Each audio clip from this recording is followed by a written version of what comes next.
And we are live. What's up, everybody? Thralls of Metal. I'm Jammin Jon. Got Necrotic Nick here. And our buddy Ian from Cathexis. What's up? All right. And we are going over the most anticipated albums of 2024. Just thought we'd go live and do it for the hell of it. Invite one of our buddies to come hang out with us. So, yeah, here we are. Yeah. And we put up a post to make sure you guys got in some input, too, as to what your most anticipated albums are. Because, I mean, we definitely have our list. That's for damn sure. But I imagine there's going to be some overlap. But also, this is how we find out what you guys, kind of want us to go over or what you guys been getting into. And, yeah, this is bound to be fun because I definitely have some big ones on my list, and I can't wait to talk about them. Yep. Yeah, I've got some stuff I thought I forgot about, dude. I was pulling through Encyclopedia Metalum, and I was like, oh, shit. So, yeah, there's a lot. I can think of a few, but I'm sure as we drop names out there, we'll remember some of the good ones coming up. Well, did you want to go over your list, or do we want to go over the comment post first? I don't know. I don't know how you want to do this. Doesn't matter. I mean, we can go over my list, I suppose. Well, you got your list handy. Let's go from there, and then we'll get to the comment section. All right, cool. The first one is the new Alluvial, Death is But a Door, out on the 12th of January. Pretty stoked for that. I want to say they already have like 3 singles up, too. It's like a 4-track EP, but so far I've liked what I've heard. Yeah. Well, Wes is a fuck of a guitar player. Mm-hmm. Yeah. So, yeah. New Extinction AD, Ruthless Intent. That's going to be a good time. I mean, I like crossover thrash. They're crossover thrash and hardcore. And it's got the New York attitude. Let's do it. Yep. The new Engulf, The Dying Planet Weeps. I've been stoked for that for forever.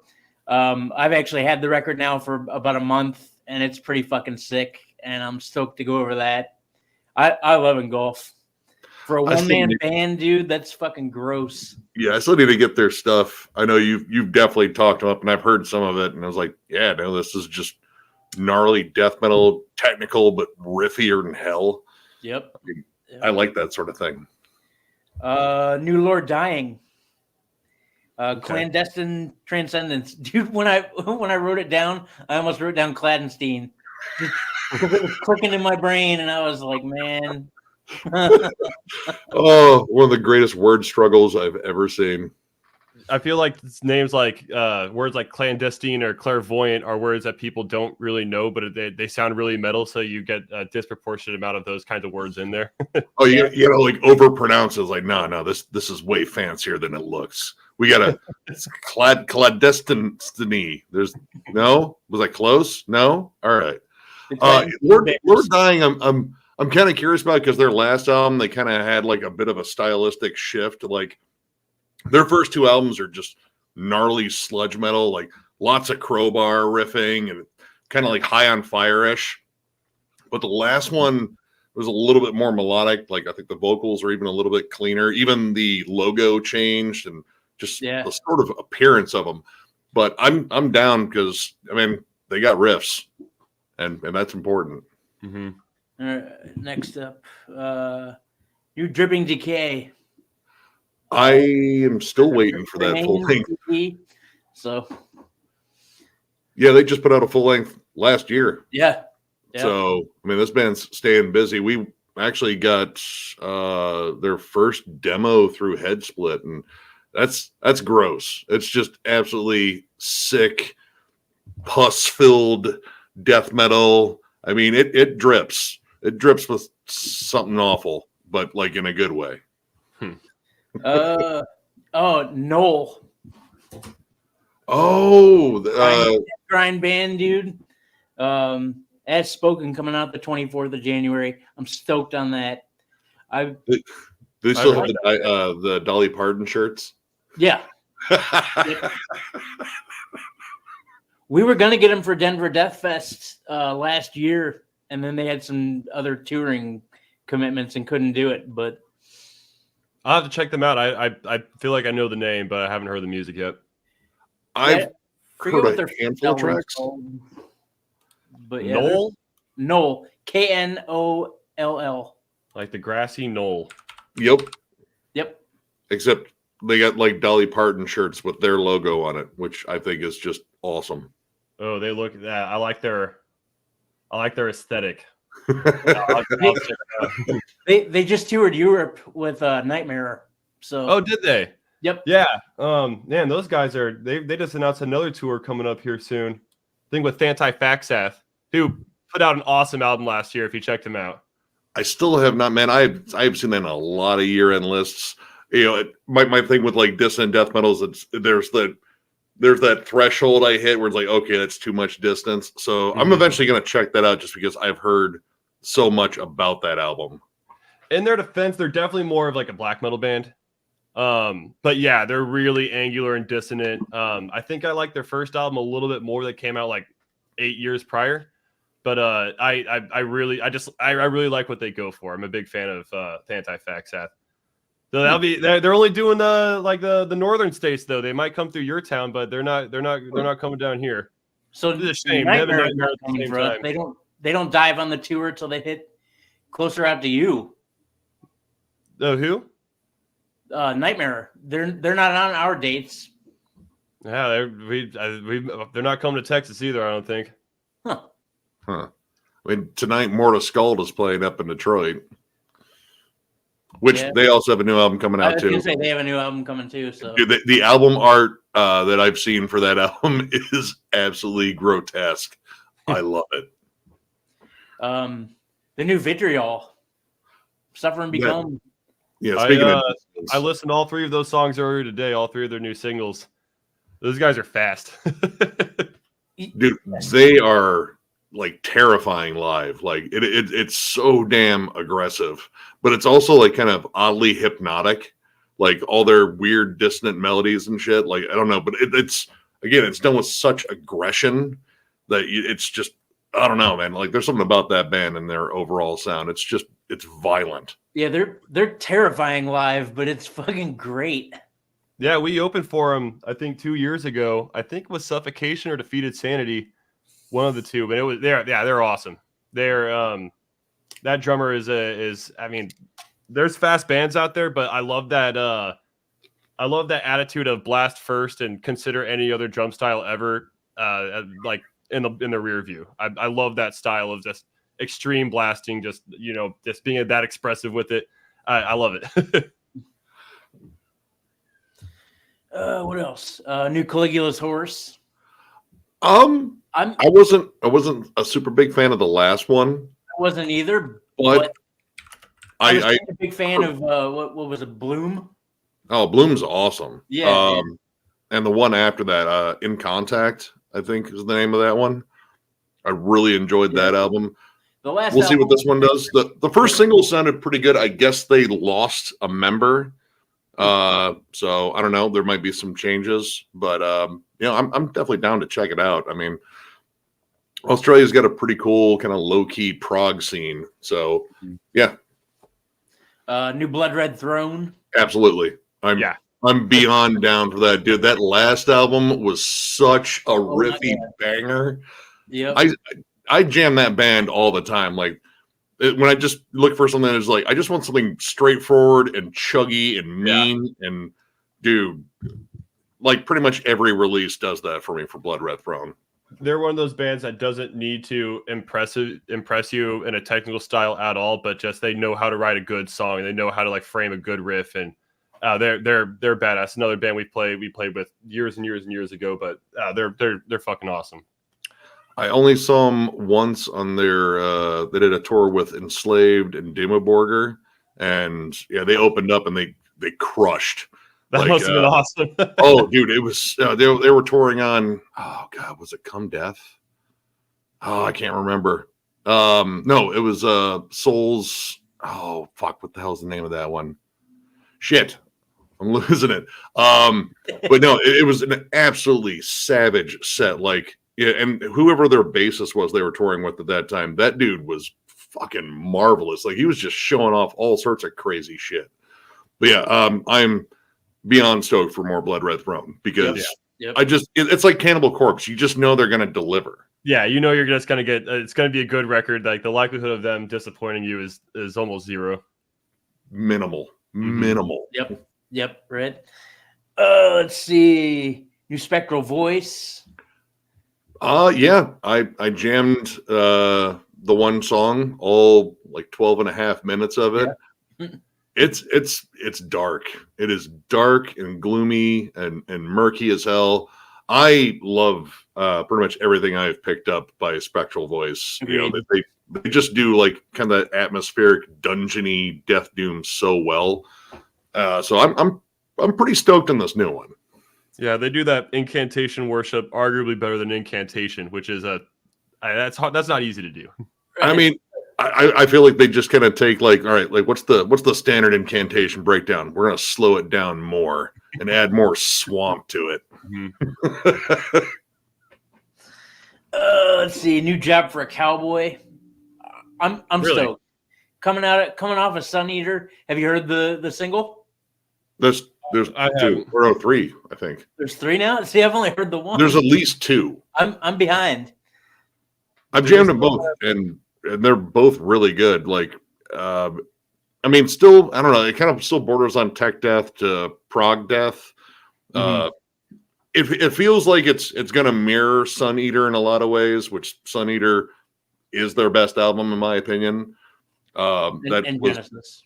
Oh, well, I mean, Genesis is a banger. Like it's just a straightforward death metal album. But I don't know. I'm really curious about that. I'm not even entirely sure who all is in the lineup outside of John Davey. Yeah, he is kind of Job for a Cowboy. I remember for Sunday they picked up the Cephalic Carnage bass player Nick D. Shendlios or whatever his name is, and everyone started referring to him as the Job for a Cowboy bass player. Like, no, this guy's the awesome bass player for Cephalic Carnage, who happens to be with Job for a Cowboy right now. But yeah, they've always rotated through a couple of members, and it's been almost 10 years since Sun Eater, right? God, when was that one? 2014, yeah. Yeah, no, it's been 10 Damn. years. Jesus. It's been even longer since the last Cephalic Carnage. I'm just saying. I don't want to talk about it. I know. I really, really want a new Cephalic Carnage. I'm just gonna pepper that out there. For about 10 years, they keep on playing shows here and there, and they post. I'm like, oh, look, we're gonna learn these songs, and then nothing else comes out. They're my like desert island band. I fucking love Cephalic Carnage, like one of my favorite bands. Yeah. Oh, dude, Anomalies and fucking Xenosapien were like on infinite repeat for me for a while. Miss them. Anyway. I like both sides. Their tech death side, their grindy, like don't give a shit about anything side. I just there's just something about how they do it that it hits me right here. I think it was last year when I was down in Florida. I picked up a split between them and Anal Blast, and it was an absolute blast. Yeah. Well, maybe I'll just keep putting bugs in Joe Howard's ear because he's jamming with Neuromorphic, so maybe I'll just keep dropping hints in his ear like, hey, tell Len new Cephalic Carnage. I mean, Neuromorphic sounded sick too, so I mean, I'd take that too. But new Judas Priest. I'm actually pretty hyped for it. Because I mean, dude, Firepower whooped ass. Yep. Yeah, it did. And so far, the songs they have dropped sound great. And how the fuck is Rob Halford still sounding as good as he's 74? Has he turned 75 this year?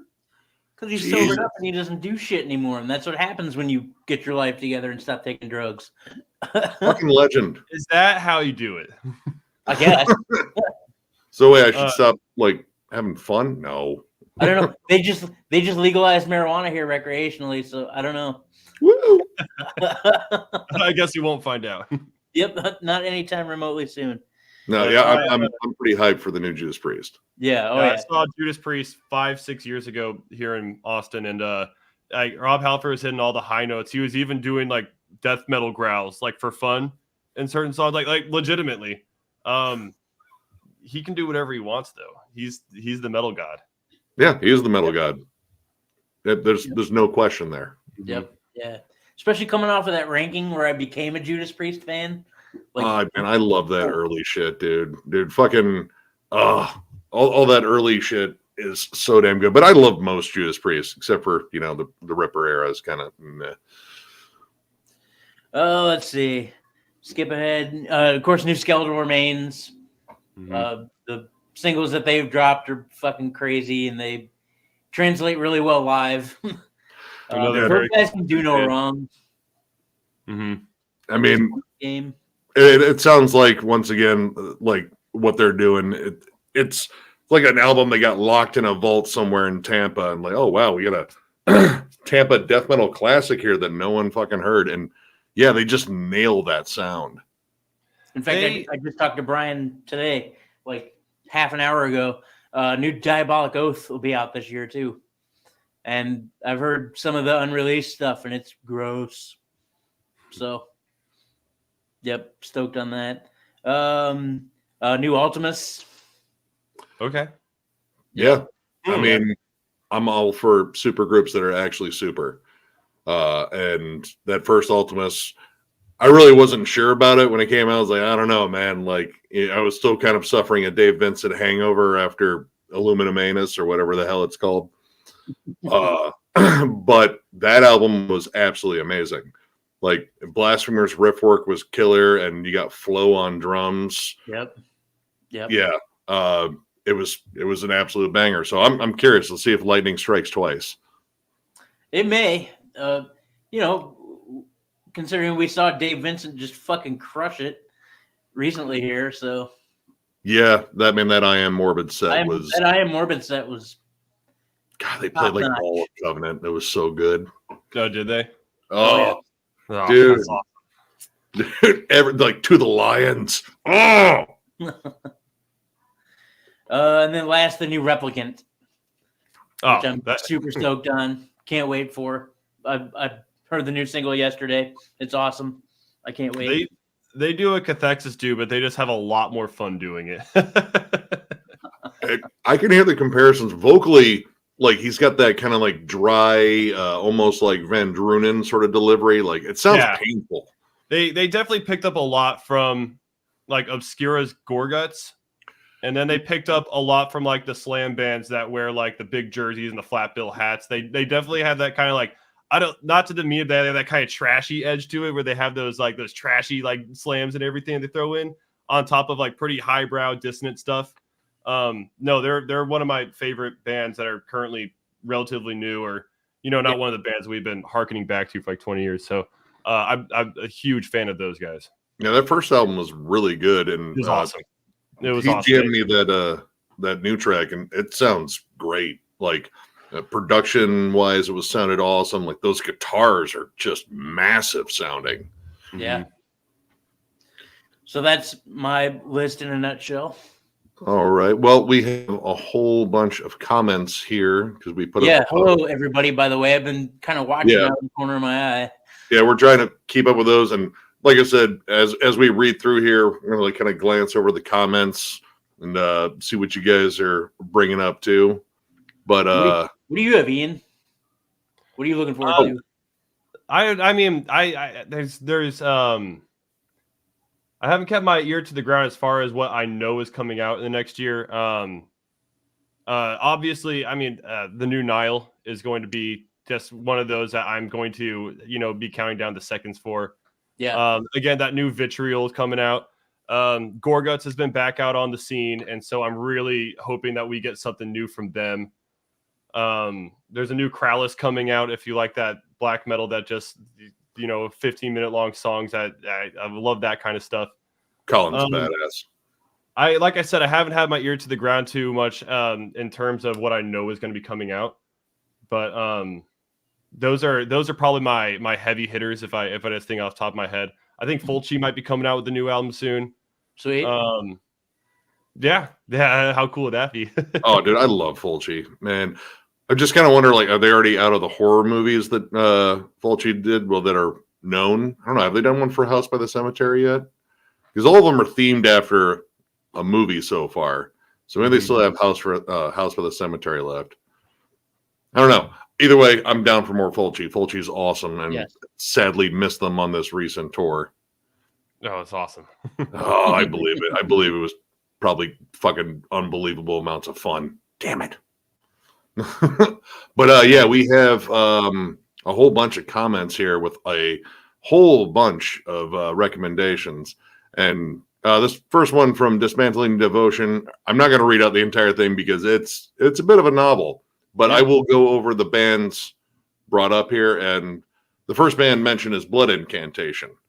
And I mean, naturally, yeah, I'm stoked ready for New Blood Incantation. The single / EP I thought was pretty solid. I'm kind of curious how they're going to keep evolving because it definitely had a cleaner sound and it was a little bit more on the proggy side, like even compared to the last one. Not, Time Wave Zero, because no one likes talking about that album. But as a passion project, they did that for fun. That's something that they do on the side. They told people that, hey, we're going to do a synth album. Like, no, you're not.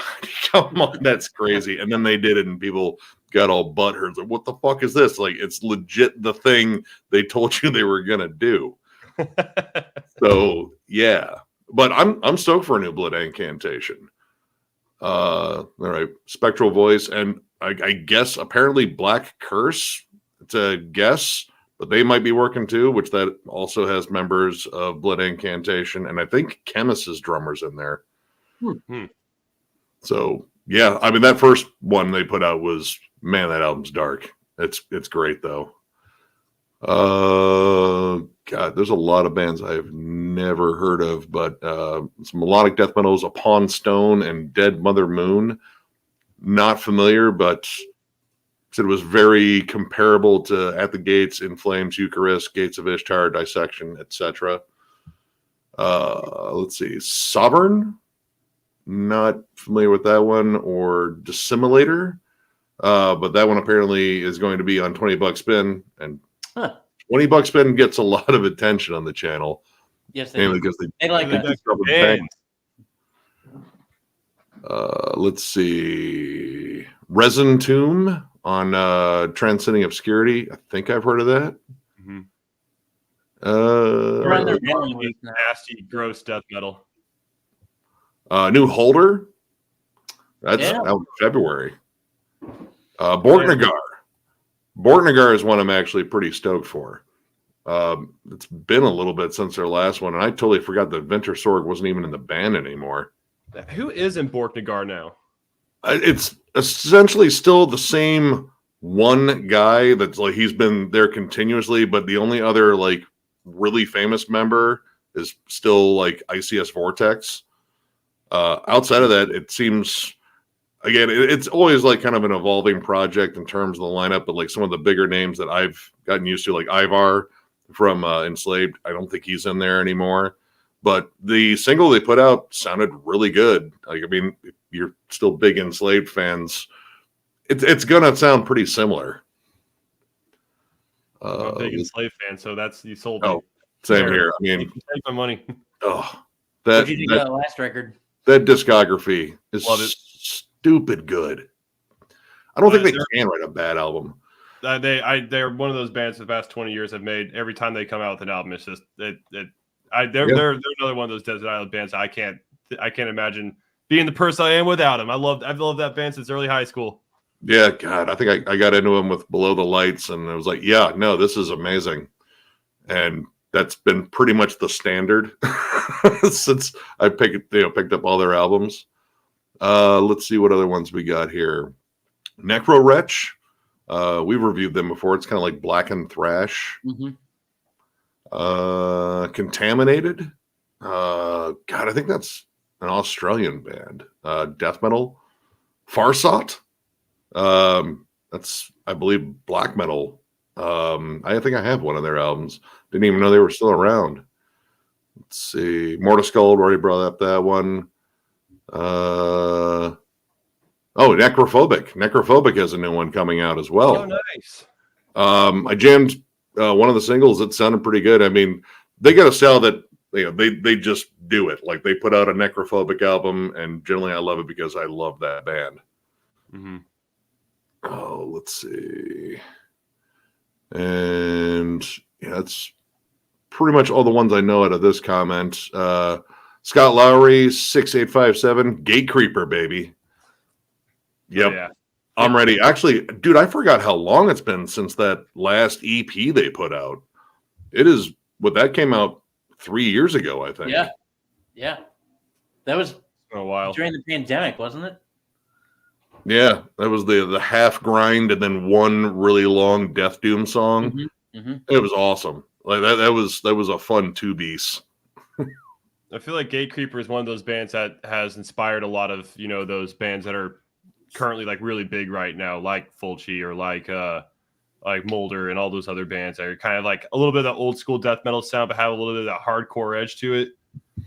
I love the two steps and the HM2 tone, and Chase has an amazing mustache. Let's just get that right out in the open. Like that thing, he's got like the Tom Selleck mustache of the death metal world. It's untouchable. People that can grow facial hair. Look, sorry, I couldn't hear you over your lack of facial hair. I know.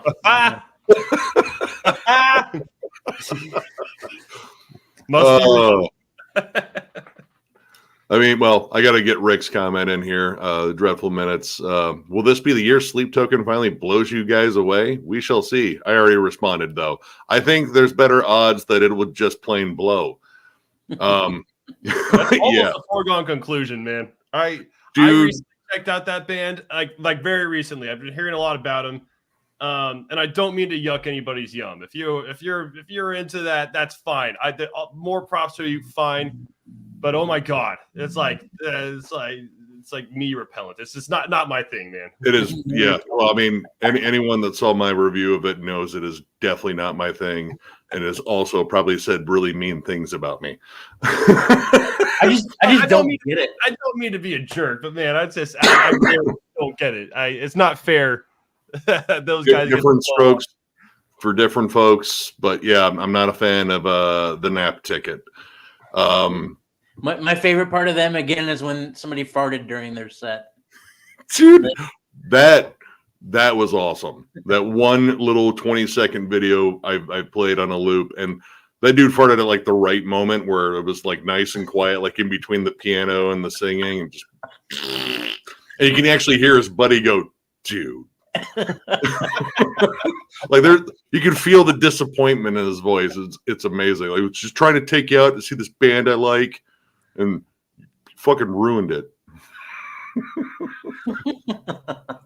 Let's see, our buddy Pussrod. Let's see what he's got. New Aborted would be killer. Unfortunately, Aborted just announced that Stefano left. Yeah, Stefano left. But I mean, he left anymore. No, he left to, I think, go back to school. Pursue schooling. Yeah, he's working on a doctorate. So he bowed out to go to finish school. I mean, and he's also splitting time between that and Hideous Divinity too. So I mean, it's probably a hefty workload. They're coming out with a new record too. Yep, that is definitely coming out. I mean, I don't think there's been any tracks released, but yeah, I'm definitely down for a new Hideous Divinity.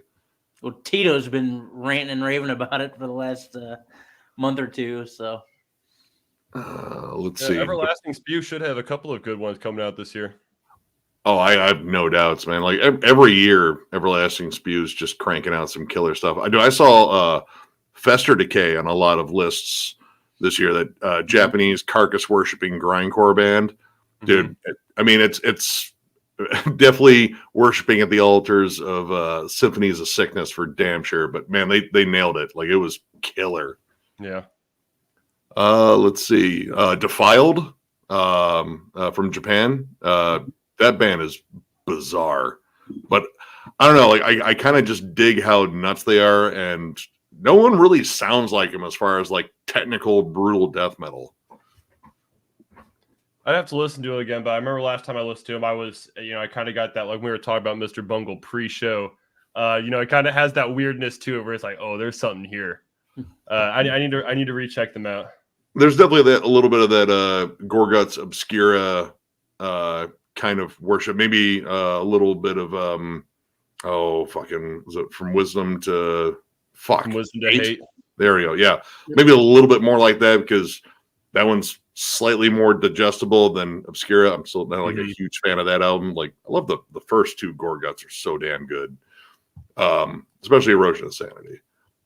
Yeah, From Wisdom to Hate's one of those like Bible albums for me. I like that's probably the one that's probably influenced my band the most. I think everybody in Cathexis would probably agree with that. But yeah, that's anything that has that's remotely close to Gorguts, especially those two albums. Like, yeah, that's all you need to pee. You have a piece of dog poop and a piece of tinfoil and say that it's a Gorguts CD, and I'm probably gonna try and shove it into a CD player and see if it'll make any noise. Sure. You're gonna ruin the CD player, but might be worth it. Could be. Yeah, it could be a Gorguts album. Gorguts. Dude, it says Gorguts on it. It's spelled out in corn. Let's see. Vomiter. I think that's the Australian band. Vomitor. Okay. Devourment. I don't know if they're in the studio, but that's definitely one that people would like to hear, I guess. And Abysmal Dawn. Oh wow! They put out an EP. Was it in 2022? I think didn't we go over it? I did that one. I did that one solo because it was just a shorter offering. And it was awesome. Like I dug all the songs, especially they threw in a couple of covers that were really good. There was, I think they covered Behind Space by In Flames, and they did Bewitched by Candlemass. And dude showed up as clean vocals on there, and it was really fucking good. I didn't know they even put out an EP. Yeah, it's a fun EP. Like it has two newer tracks on it, and then you got the covers on it. It was a lot of fun to jam. There. Somebody in the comments, Depeche Mode just said Vomitor, dudes from Portal. Oh. Wait, Vomitor's a little bit more digestible than Portal. Man, Portal still weirds me the fuck out. Like, I don't know if that's a band or a fever dream. The weird thing about Portal is that they also have that other band, Impetuous Ritual, which is just as murky and just as like, they kind of go for that deliberate, like really messy production that you kind of got to like really pay attention to just hear anything going on. And it just cracks me up that they have so much of that creative energy that they had to make two bands that are like extremely hard to listen to. Man, like props to, I have Vexavoid, which is definitely more listenable than some of their later stuff for Portal, but it's still like, that's a hella challenging listen. It's out there. I've always had trouble wrapping my mind around it. And then of like all people, like Phil Anselmo, that's like his favorite band. Yeah, but I'm worried about anyone that Portal is their favorite band. Like that's, it was like, okay, so you got like a crawl space full of like bodies is what you're saying. That's code for something. Yeah, they're jumping through interdimensional portals. Like, I figured out how to communicate with the elder gods. There's a portal in the basement. Let's see here. William Eagle Blanket, Gruesome is in the studio. Oh, that's awesome. I kind of wonder, well, they did that EP that was like, it was pretty short, and they just did a couple of death songs that sounded more like, human and individual thought patterns. So I kind of wonder if they're just kind of going to backtrack it back to the, the earlier death stuff, because that is kind of their main thing. Mm-hmm. But I am kind of curious if they actually take a few chances and do some later death stuff in there and kind of mix it up. What's that guy's name? Harvey? Matt Harvey? Yeah, Matt Harvey. Yeah. He's got one of the most iconic voices out there. And have you ever seen Exhumed or Gruesome live? Man, he just has too much fun. He's been doing it for decades and decades. He's someone who I'd like to have a beer with. He's a cool guy. I've seen them both, Exhumed and Gruesome, and blast every time. Mm-hmm. Exhumed is one of the most fun bands you can catch live, especially at an outdoor festival, because oh fuck, God, I always fucking fuck up his name, the bassist. Why can't I think of his damn name? Shit. Oh damn it, Ross Sewage. There we go.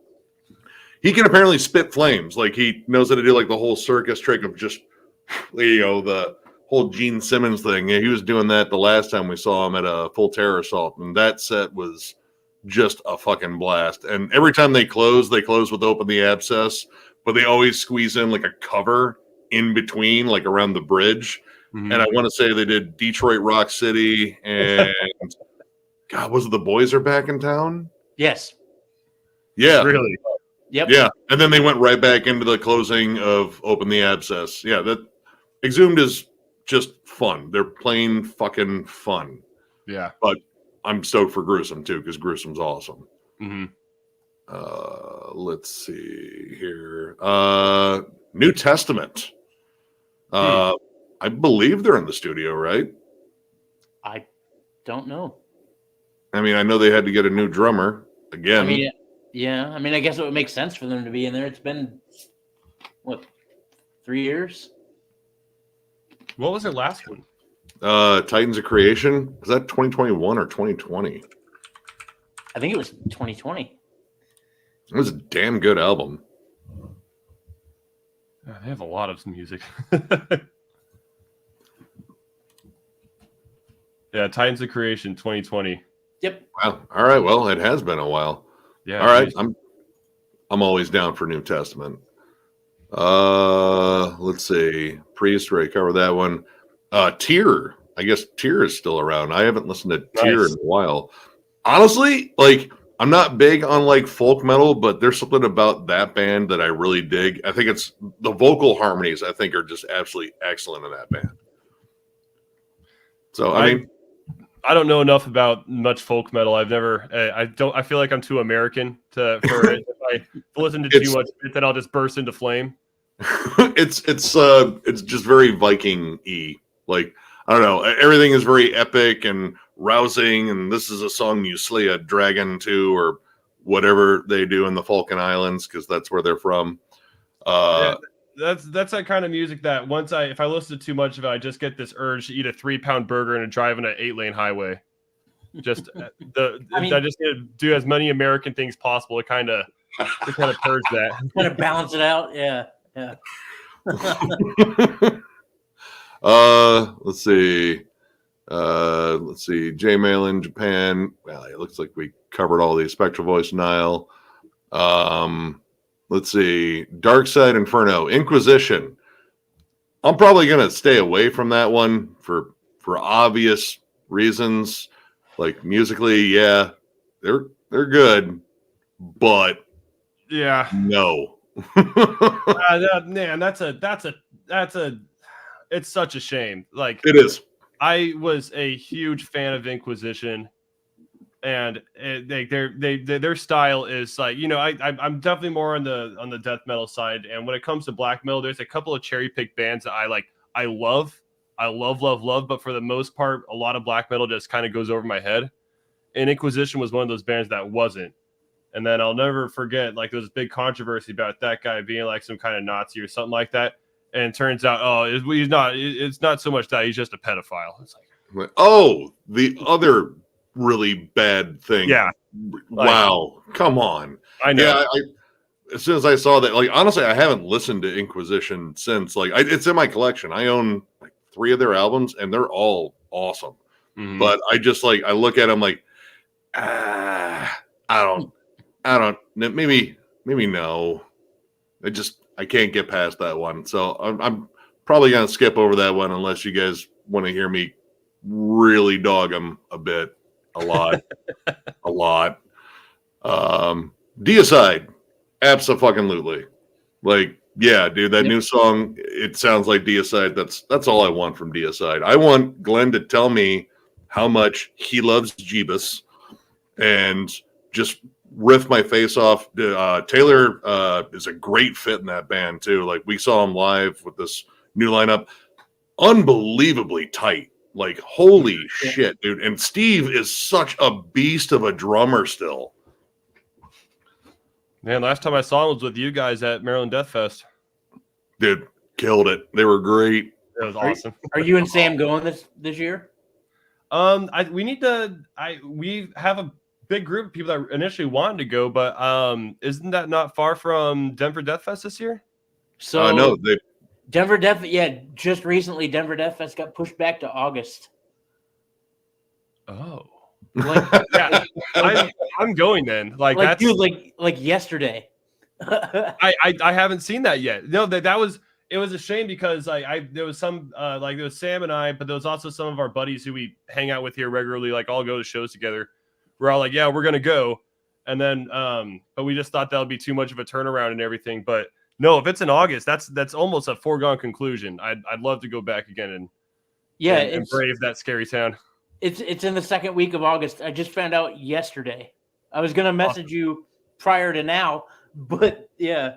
Oh, dude, you gotta come with me and hit up the record shops that I found there. Oh my god! Oh, yeah, dude, there's some killer fucking record stores out there. And the Brutal Poodle, man, it was like the best food we had there. It was amazing, and it's all metal themed, which is even more amazing. Fun town. That's a fun town, super walkable, lots of really good food, and yeah, they do have a bunch of good record stores, and beer's cheap there.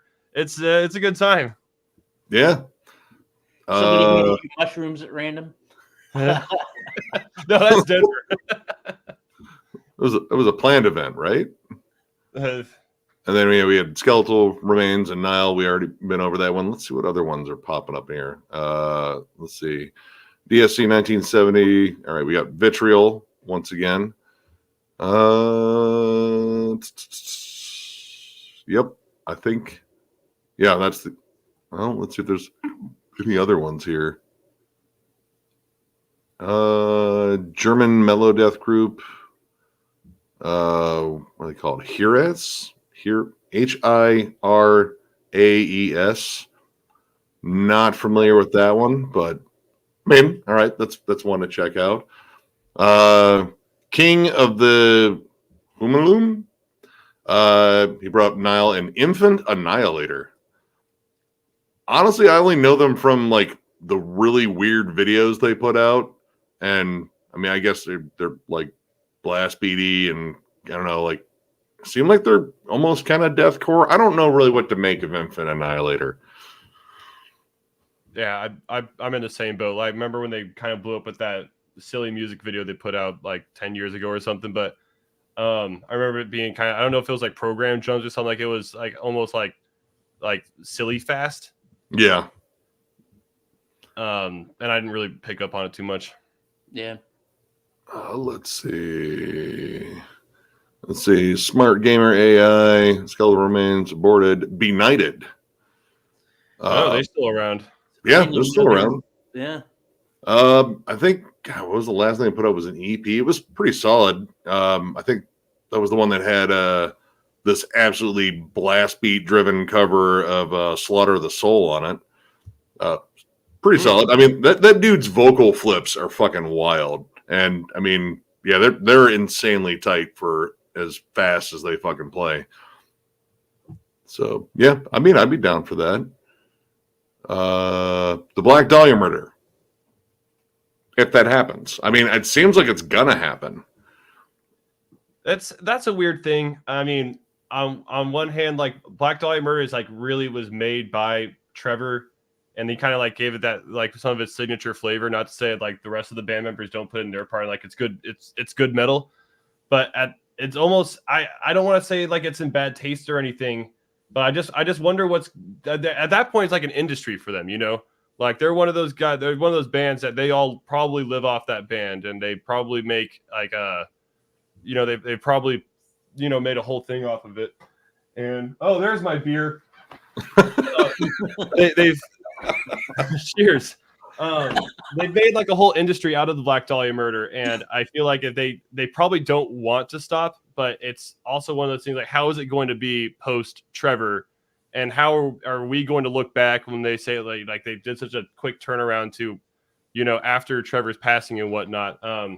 I don't know. I guess we'll see. You know, there's if they still want to do it, if they feel like it's like a continuance of what Trevor want to see happen, then that's absolutely fine. You know, no one's going to complain about too much Black Dahlia murder, I guess. No, right. I mean, for me personally, like I feel like this is probably what, you know, Trevor would have wanted to, like, because he built this thing to keep going, and Brian's, I mean, he's the other, you know, main guy behind that, and I mean, I haven't heard him with Brian on vocals yet, but the fact that they got Ryan Knight and I can't remember his damn name. The other lead guitarist that's been with them for a while. Oh, Like Brandon.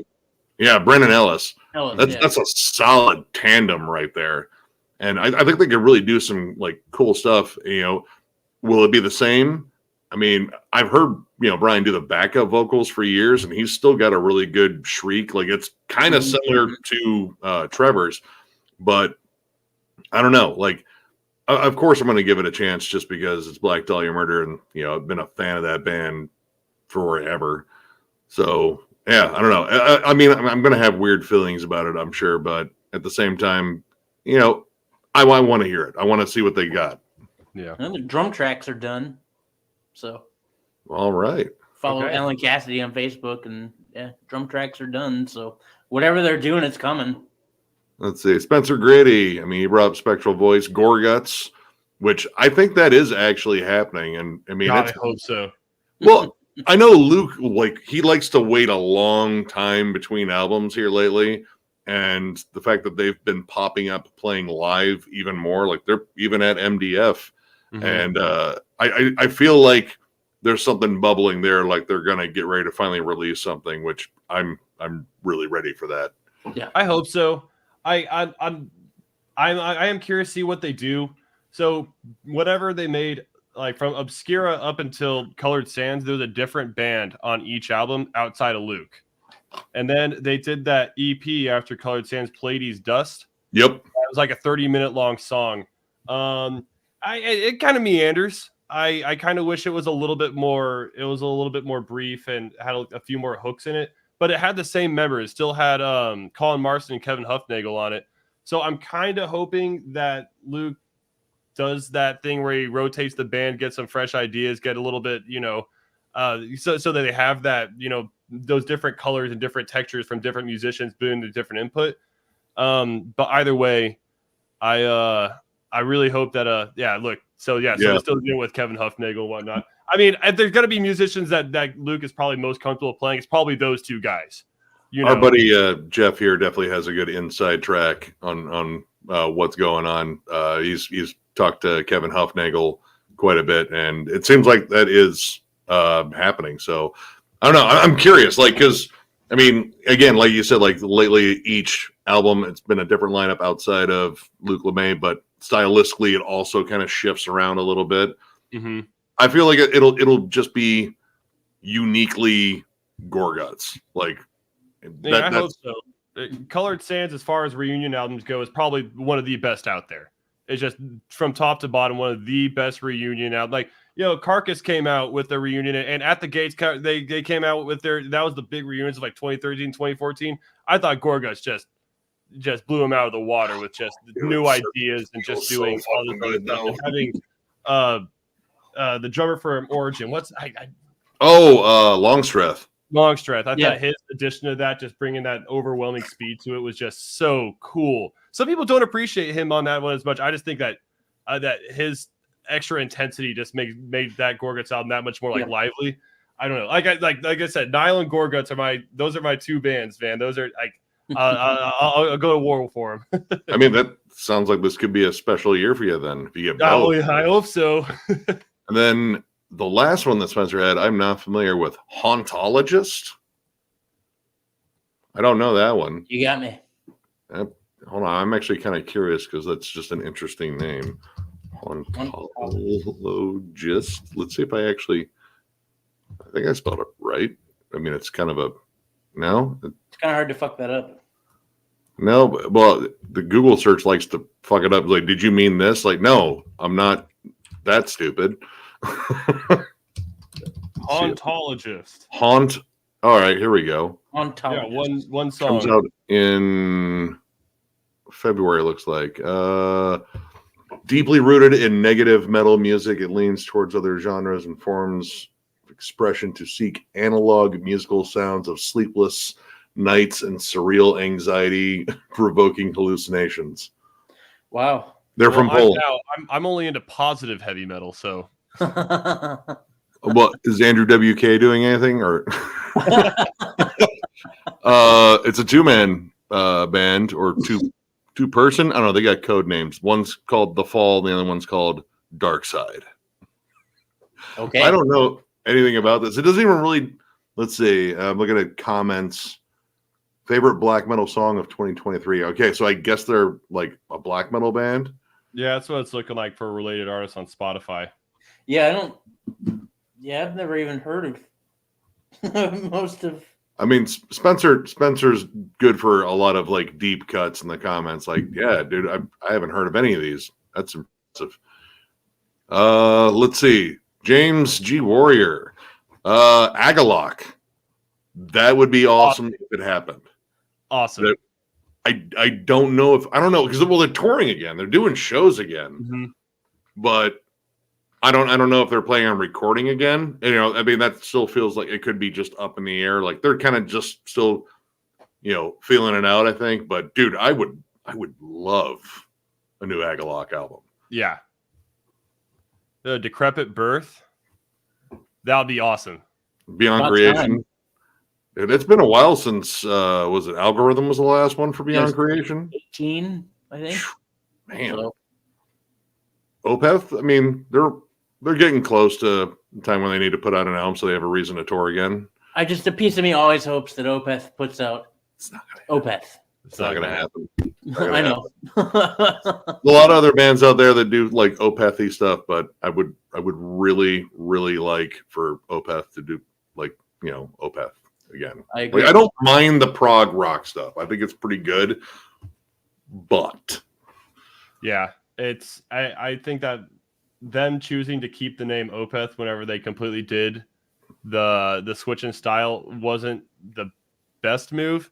And it seems like it kind of frustrates Michael too, because every time I've seen Opeth a couple of times since that happened, and he gets all quippy with the crowd and says, "Oh, y'all want to hear? You don't like any of this new stuff?" And everyone goes, "Old stuff," and he kind of, it seems like it frustrates. So it's like, man, that's kind of on you, dude. I mean, he took a gamble, and he did kind of like alienate a fan base there a little bit. Like I still think they're writing good music. It's just it's different, right? Good music. Like if he saved that stuff for a side project, I think that probably would have been brilliant. But here we are. Yeah. Nails. I am. Yeah. That would be that is likely going to be a top 5 album for me unless they completely blow it. I mean, I doubt it.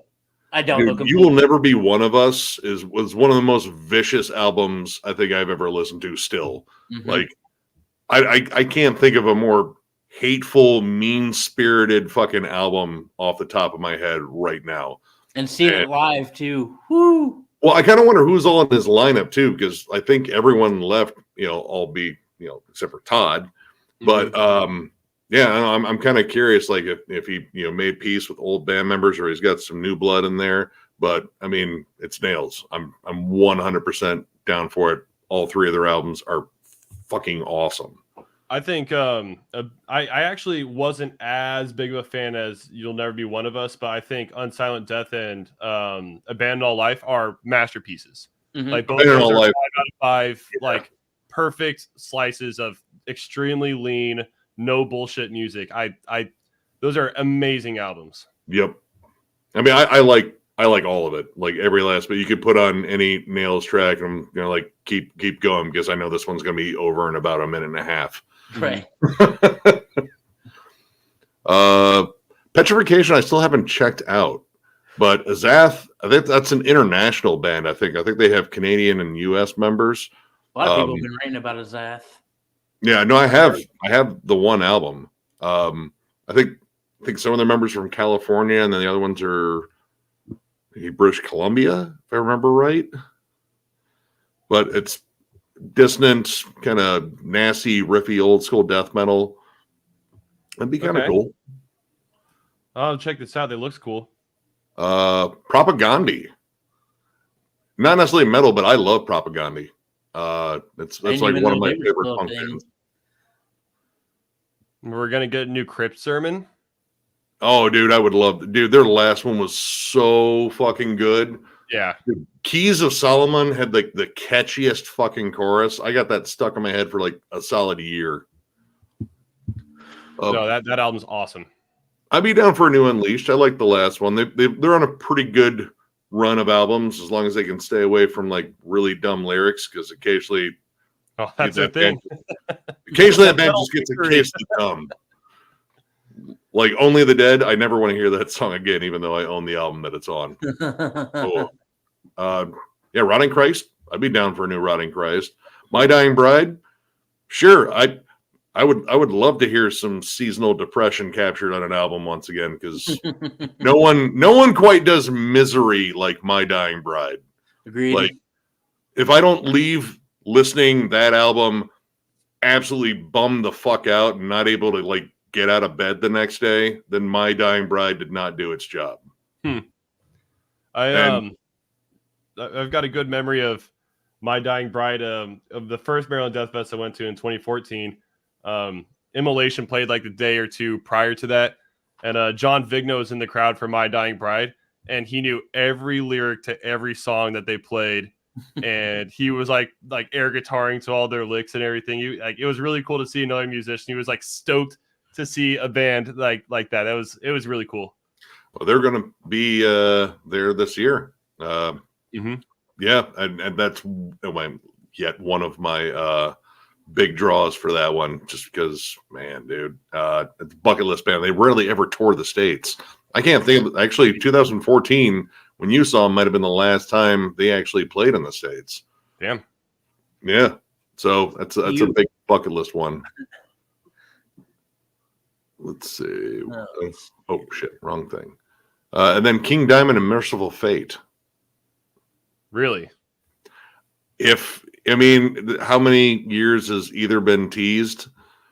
Right. You know, I know King said, like, oh no, I got the songs and just need to get in the studio and blah blah blah. And I don't know. I'm not the biggest fan of his vocals still. I know I'm still that guy.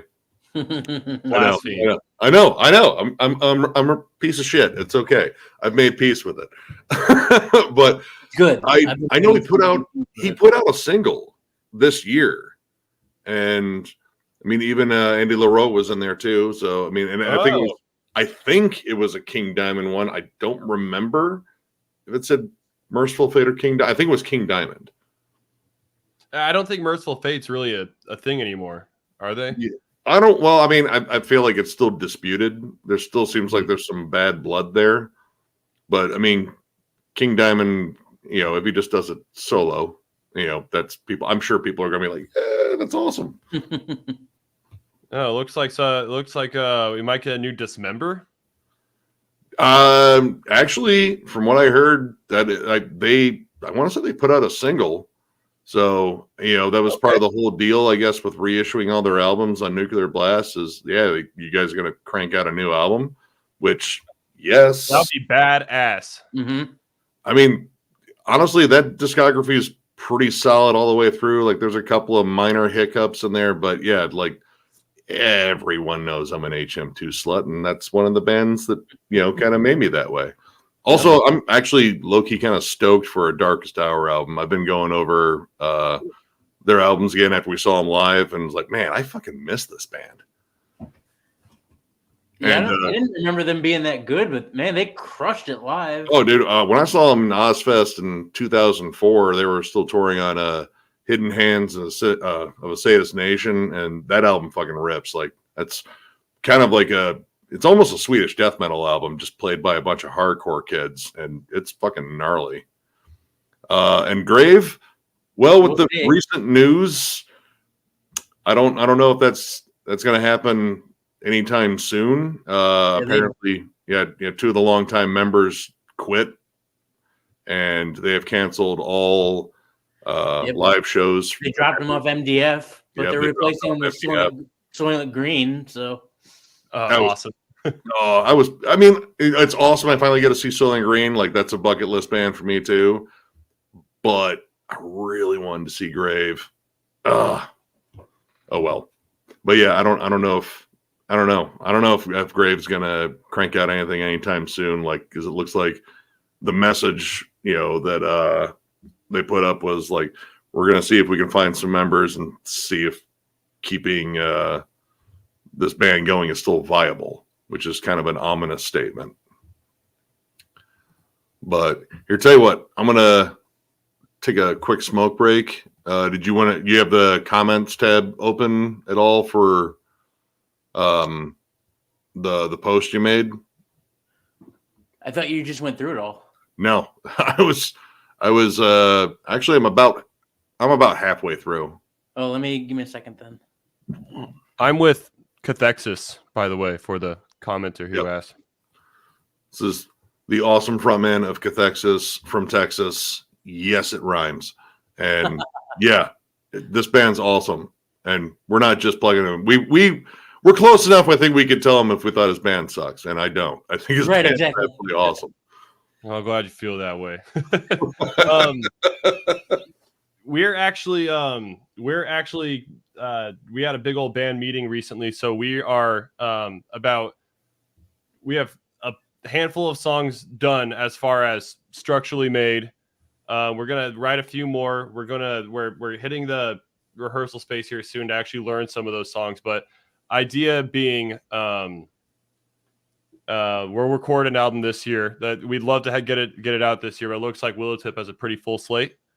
Yeah, So, dude, I saw Willowtip had a bunch of shit coming out. A bunch. So very looking forward to that. But we're hopefully we can get something out in 2024. But it's almost a foregone conclusion 2025. And we've kicked around some producers who I know you guys would be big fans of. Oh, so working with Colin Marston last was really fun. And we might go back to him for mastering and whatnot. But yeah, we're kicking around some really cool names. I don't want to. We haven't decided on anything, but there's a lot to look forward to. All right. I mean, if you feel like dropping a name in a message later, I'm curious now because I mean, I definitely have a lot of stream, right? Yeah, once we a lot of favorite producers just because they never fucking miss. Yeah, give me a second. I'll be right back. And, yeah. Where did you leave off? I left off at Lufty Makarim. His just says the new Judas Priest, so probably I put it at newest comments first. So you should have 33 comments. Yep. And it's just past actually Will Smale 3785. So a couple after Spencer and James's comments. So yeah, just scroll down a little bit. Will Smale 3785, that's where you left off at? Yep, that'd be the next one. Got you. Okay. All right. Be right back. Fucking smoker. Let's see. Gatecreeper we covered. Gruesome we covered. Borknagar we covered. Rotting Christ. New Judas Priest. There's a lot of bands out there. Yeah, dude. There's fucking so many bands. Unreal. New Fear Factory. Really? Did Gene Hogan gonna play on that? I don't know. I don't remember. It seems like they had. Let me look it up. It seems like they had somebody else. I think Gene might just be like a legacy guy now. I'm not sure how much creative input he's putting as far as just like playing with those bands that he's always played with. I saw him play with Death earlier this year, or like the Death to All or whatever it might be, and he was amazing. There's nothing announced yet. Nothing announced for New Fear Factory, so I don't know. Let's see. New Nile we covered. New Skeletal. New Aborted. New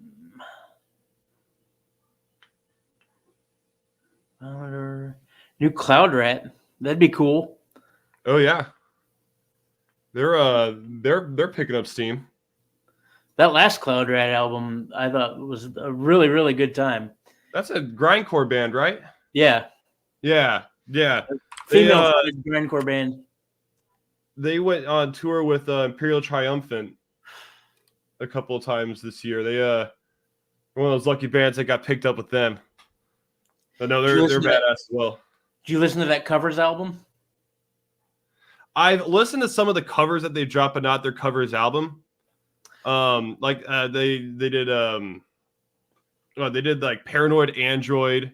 Yep. And they did that the Miles Davis cover, and I'm a big Miles Davis fan. I thought what they did with it was really, really cool.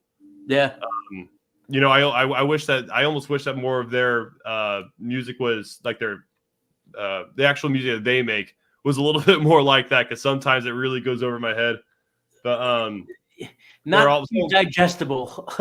Like great musicianship, but they're the other members of Cathexis, they love Imperial Triumphant, and we played with them twice. They're awesome dudes, and I really liked Alphaville, but their most recent one I can't quite crack into as much. And Vile Luxury was also really awesome. They're one of those bands that they like their atmosphere, their whole like Art Deco aesthetic thing that they're going for, and they really nailed it. And that's part of like their charm. It's just that they've got this atmosphere to them that they've really nailed like the ethos that they're going for. Yeah. And a lot of bands try and do that and don't succeed, but I think like Imperial Triumphant, they've hit the nail on the head with what kind of image they're trying to put out there for them, and it's really done them really well. And yeah, they also have one of the most probably talented drummers on the planet right now, like Kenny Grokowski. That guy is fucking ridiculous. He's unbelievable. And the precision, like, dude, just wow. He's one of the more dynamic drummers you'll ever see out there. And you know, like Defeated Sanity, one of my favorite bands, you know, they've got Lele Gruber, and he's an incredible drummer, one of the best I've ever seen. But then I saw Kenny Grokowski, and like even like all of a sudden there's competition for like the best drummer out there. He's a jazz guy, but I guess he just really loves playing extremely fast death metal because he's really good at it. I mean, you know, you think about the free open form of jazz music and what that takes to play, and the, you know, all the little like various, you know, nuances and polyrhythms already associated with jazz. Seems like it would just equal death metal. Most of like technical death metal is just jazz sped up. Yeah, no, blast beats are it started out as a jazz technique. You know, not that it was ever used in the kind of context that we appreciate blasting for. Yeah, but, no, that started off as a jazz technique. I guess I'm not a drummer. That's what I've heard. I'm a drummer, but I'm not good, so I don't get it. But yeah, he's a fuck of a drummer. That guy blows me away. Well, knowing that band, they might put out another album. We'll know they'll at least hit another like 100 tour dates this year or something. Yeah. He's back. So I heard you guys talk about tech death, and someone brought it up in the comments earlier. Anata is apparently actually are they back? Are they? Sweet. Yeah. I was just jamming the Conductor's Departure earlier today. I was like, God, one of my favorite records ever, dude. I love that album. That's a band that deserves a reappraisal. I feel like if they would have come around 10 years after when they did, they'd be massive. Yeah. Like they do those tech deck things that you listen to the Conductor's Departure today, and it still sounds fresh. Oh, you know, better. The players are never playing the same thing. They're always doing this counterpoint. They're always keeping it aggressive. Man, that's awesome. If they're coming out with a new album, that's gonna be one of those another ones where I'm immediately got to put it to the top of my list. Yeah. I was pretty stoked to see that because they've been absent for a while, and they do like the way they do tech death. And like you said, they have like a unique stamp they put on it. Like I love the fact that it's still, you know, it's showboaty, of course, because that's part of tech death, but it's very melodic. It's very catchy. Yep. Yeah. And I am. They do counterpoint a lot. Where both the guitars are playing something different, but they're playing like different melodies. So it's not even that they're harmonizing with each other, but they manage to do it in ways where it doesn't sound like just harebrained guitar playing. Right. It's very run into each other. It's very, for a lack of better descriptor, very musical. They're not doing it just to do it. They're doing it like with a lot of tact. And there's some bands that really just miss the mark on that. And Anata is one of those bands that like I point to when I say like, this is how you do counterpoint the right way. Yeah. Yep. I think someone brought it up, and I'd love to. Yeah, actually, someone just recently brought it up here. Coroner, Goto. Yeah, I'd be so down for a new Coroner album. I don't want that discography to leave off at Grin. I don't think it's a terrible album, but it's not like everything else before Grin is so goddamn good. Mental Vortex is another absolute masterpiece. I know that whole album from front to back. That was the first one I ever that was my band of Maryland Death Fest when we hung out. That was the band I was most looking forward to. Them and Demolich. Yep. But man, Coroner was at that is if I don't know. I don't know what to do other than keep praises on them, man. Oh, I was there. I was headbanging with you. I was like, holy shit, I'm finally seeing this band. God, they sounded so fucking good too. And they played Metamorphosis and they went out to that extra long guitar solo. And that guy's ability to play leads, I can't believe people don't talk about him more.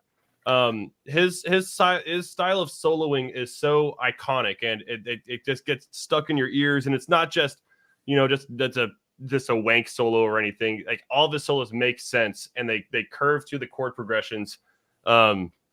He is just as good as a lead player you're going to see, and that goes throughout all of heavy metal as a whole, I think. Yeah, I'm right there with it. I was stoked, but I mean, I know they've teased that they're going to come out with something new. Before. I'm just hoping, all right, now it's actually happening. I remember seeing posts about that pre-Maryland Death Fest. So, we'll see. We'll see. I'm hoping that does happen though, because yes, new Coroner, please. Right. Where did you leave off on the list? So let's see. There's another band. I don't know if they already dropped an album, but I was listening to them with Sam the other day. It's essentially Necrophagus 2. It's got Hans Grossman on drums and everything. But it's a really... I just asked the guys if they can spot me on the name, but it sounds as close to Necrophagus you're going to get. Alkaloid? Yes. They came out. So. Yep. They did a 2-discer too. Like that album is really massive. Oh, dude. That album's brilliant. I don't like it as much as the one before it, Liquid Anatomy, which is brilliant. Like, it is a spotless tech death / progressive death metal album.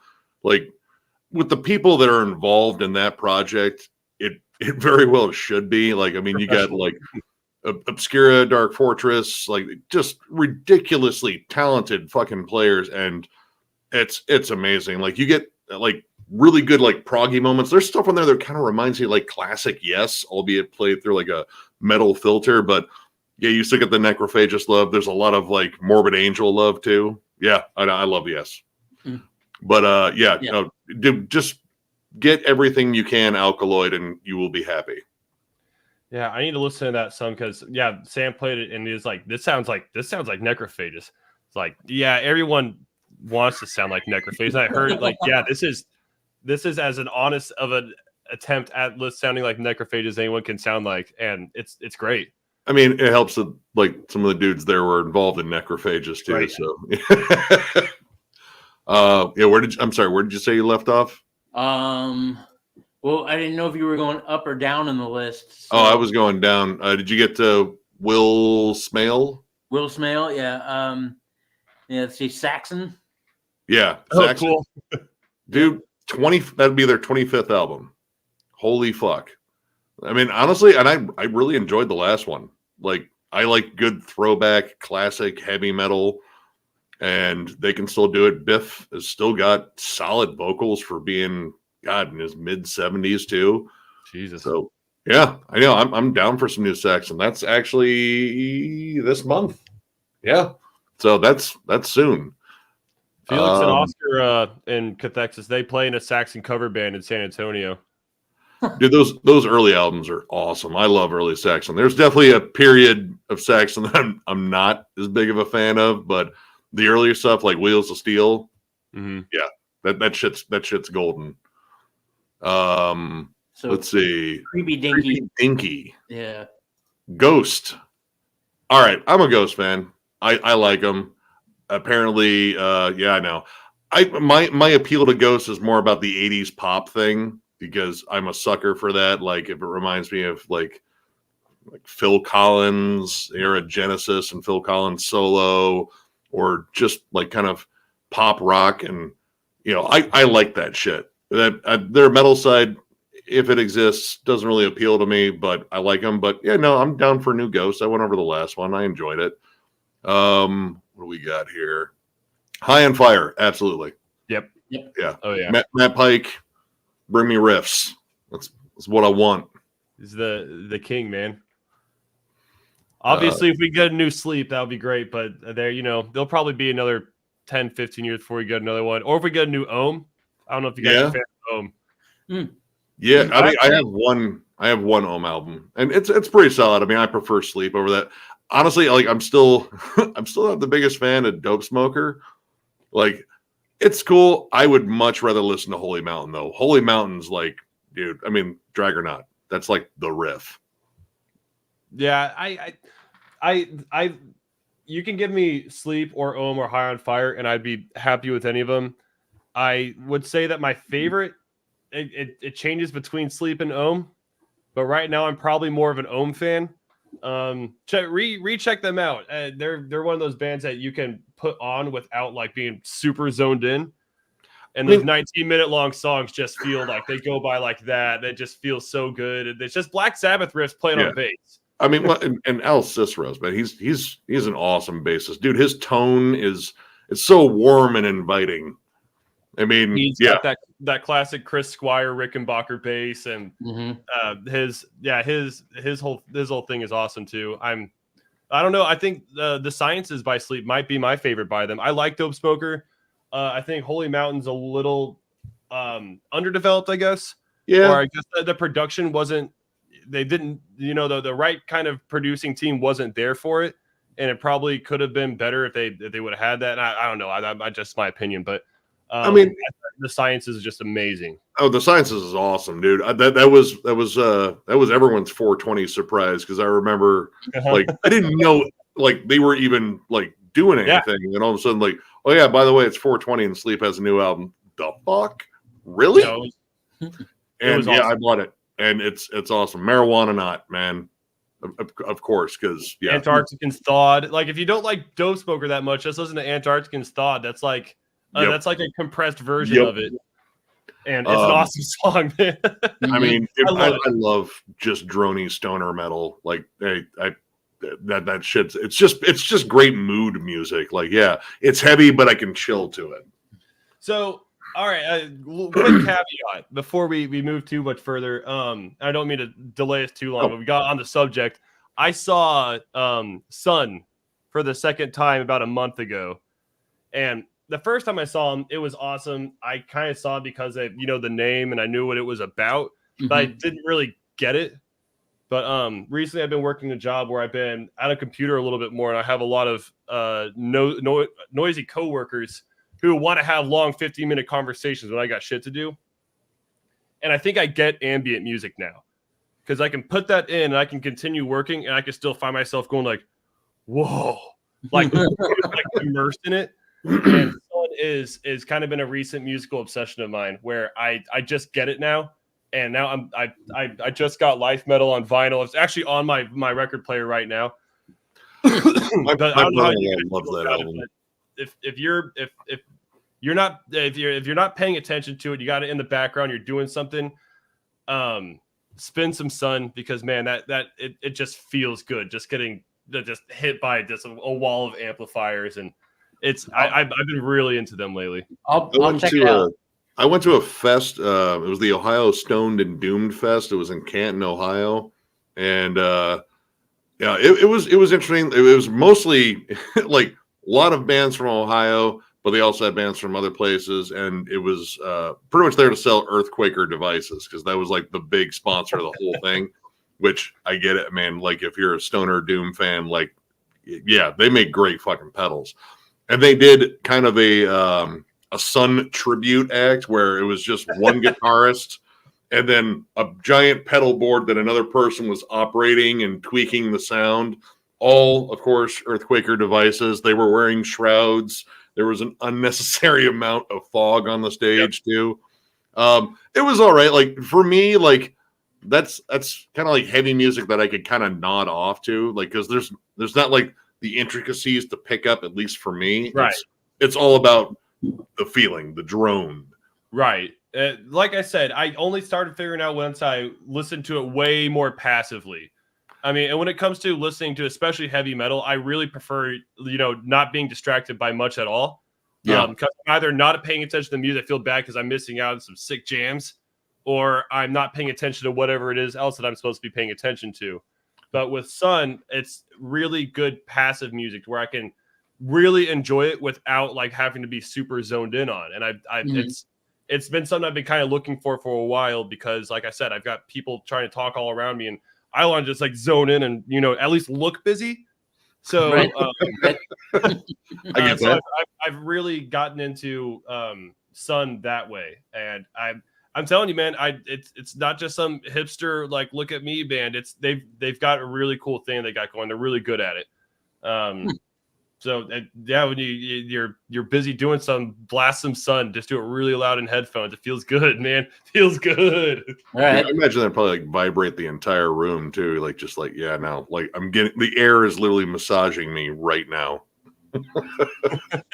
It's something I gotta get. I gotta get some really good headphones. I need to get some- a computer. I've got some decent earbuds, but like I need some really good over-the-ear headphones. 200 Stab Wounds was another one on the list, and I thought that was actually coming out last year. Yeah, I don't know what they're doing because I've heard the record, or at least most of it. Yeah, we've heard tracks from it, and honestly, I'm kind of stoked for it, just in terms of what they played us, like, because it's going to be very different. I just don't know when it's coming out, and they did sign with Metal Blade too. Yep. So I don't know. Maybe they figured 2023 wasn't quite the right time, and maybe they're going to come out this year. Well, I know Steve Metal Blade had a just big moved to year. Atlanta. Steve just moved to Atlanta.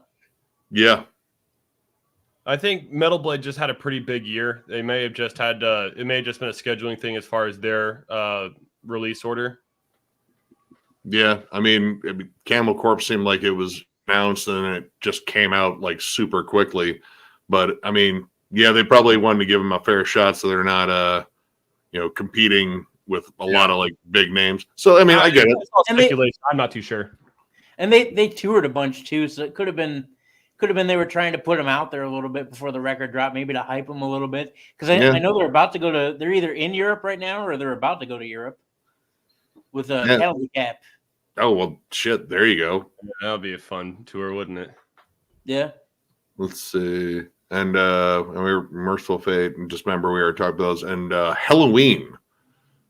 Awesome. You know what? I heard so much good stuff about that last album. And it wasn't just from like the big fans of power metal and such. Like I saw like, a couple of my buddies that have probably popped in here. Devin, Maze of Torment, like mostly like he loves a lot of black metal, death metal, and thrash metal. And he was singing the praises of the new Halloween. So like, dude, this album's just flat out incredible. So I don't know. I'm kind of curious about that one because I've never actively listened to Halloween because I mean a lot of power metal is just I don't know. It's not necessarily my thing. Yeah. But I'd be willing to check it out. Like this is how your tastes expand and such. You just check out different stuff. Sometimes it's good, sometimes it's Sleep Token. For those of you that are fans of them, sometimes it's something worse than Sleep Token, but I just can't think of that right now. All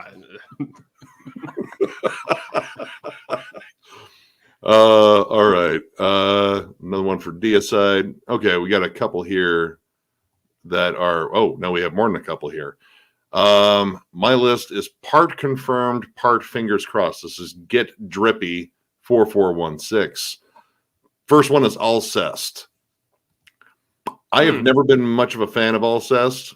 Honestly, like I'm not big on the shoegazy black metal.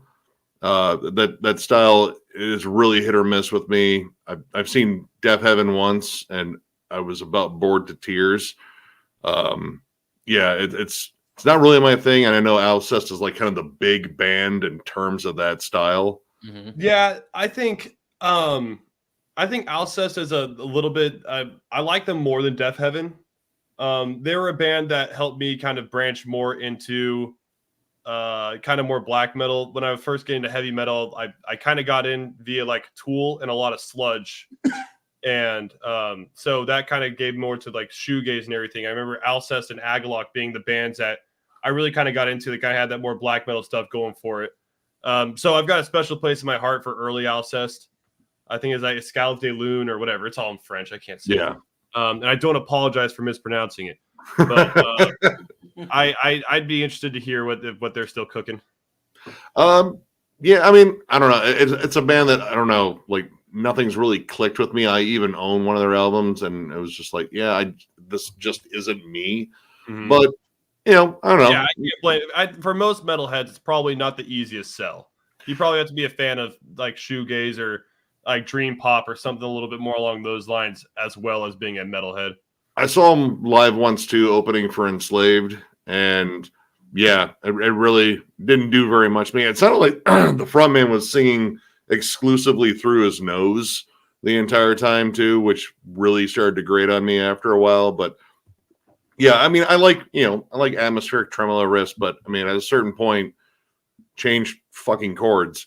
Because I felt like they just kind of droned on way too much, but I get that's kind of like part of the style. Yeah. But I mean, who knows? I might check it out. Next one is Worm. Are they from Spain? That fucking like fled out. Worm, yeah, Tech Death. Yeah, the Wormed or Worm. Oh no, Worm. Oh, I read it wrong. It is just flat out. Yeah, Worm, as in Worm from Florida. Yeah. Okay. I was gonna say, if you're talking about the brutal death metal band, then I was gonna say, I think Wormed were supposed to be doing something new. Their drummer died, I think. Oh, shit! I did not know about that. I'd have to get confirmation on that, but I think something happened to the band where they were because they're getting pretty prolific there. They made like 2 albums and an EP in like 3 or 4 years, and then and that last album.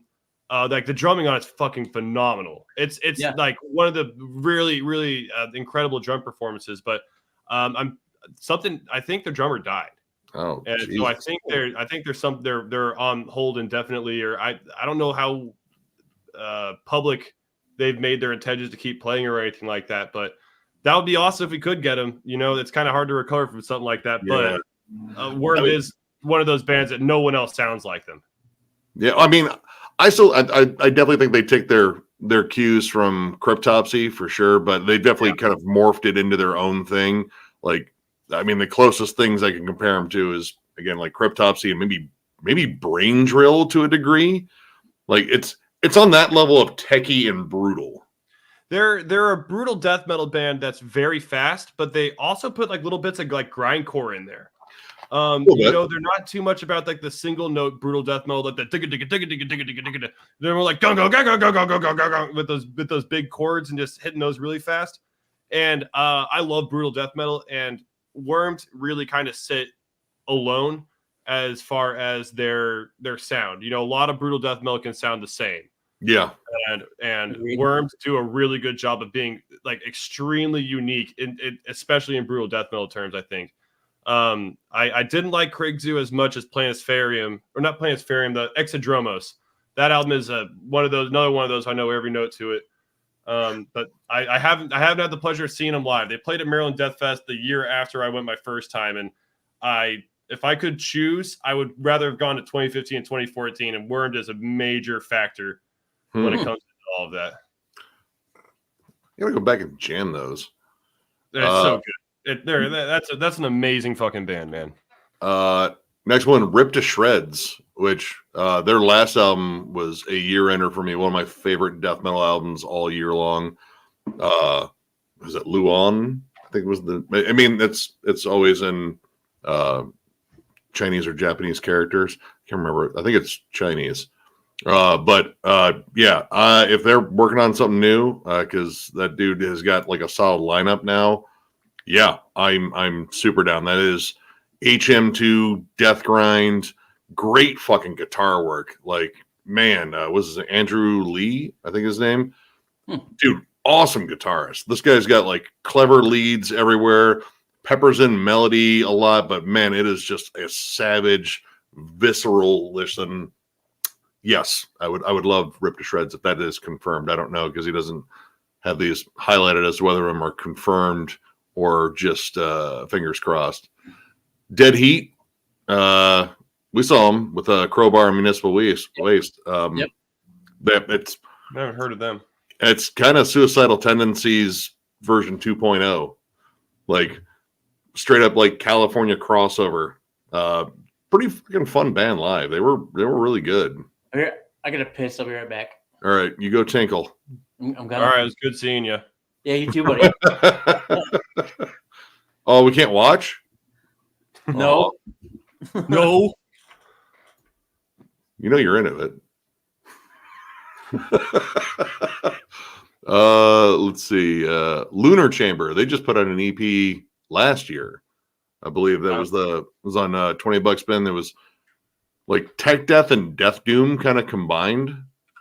Very, very interesting release. It didn't quite make my year-end list for EPs, but it was pretty solid. I know a lot of people loved it. They had a really colorful album cover. Yeah, very like, I don't know, like New Age religion sort of thing. I don't know.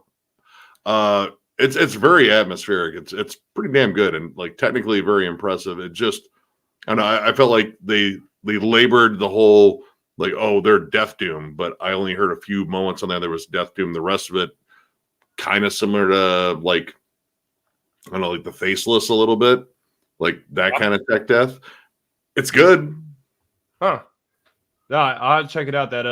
This looks pretty interesting. It's a good listen. I think there's even some fretless bass work on there too, if Okay. I'm not mistaken. Kind of similar to Void Ceremony. Okay. Huh. I'll go and check that out this week then. And then Vermintide. I don't know that one. Oh, Vermin Womb.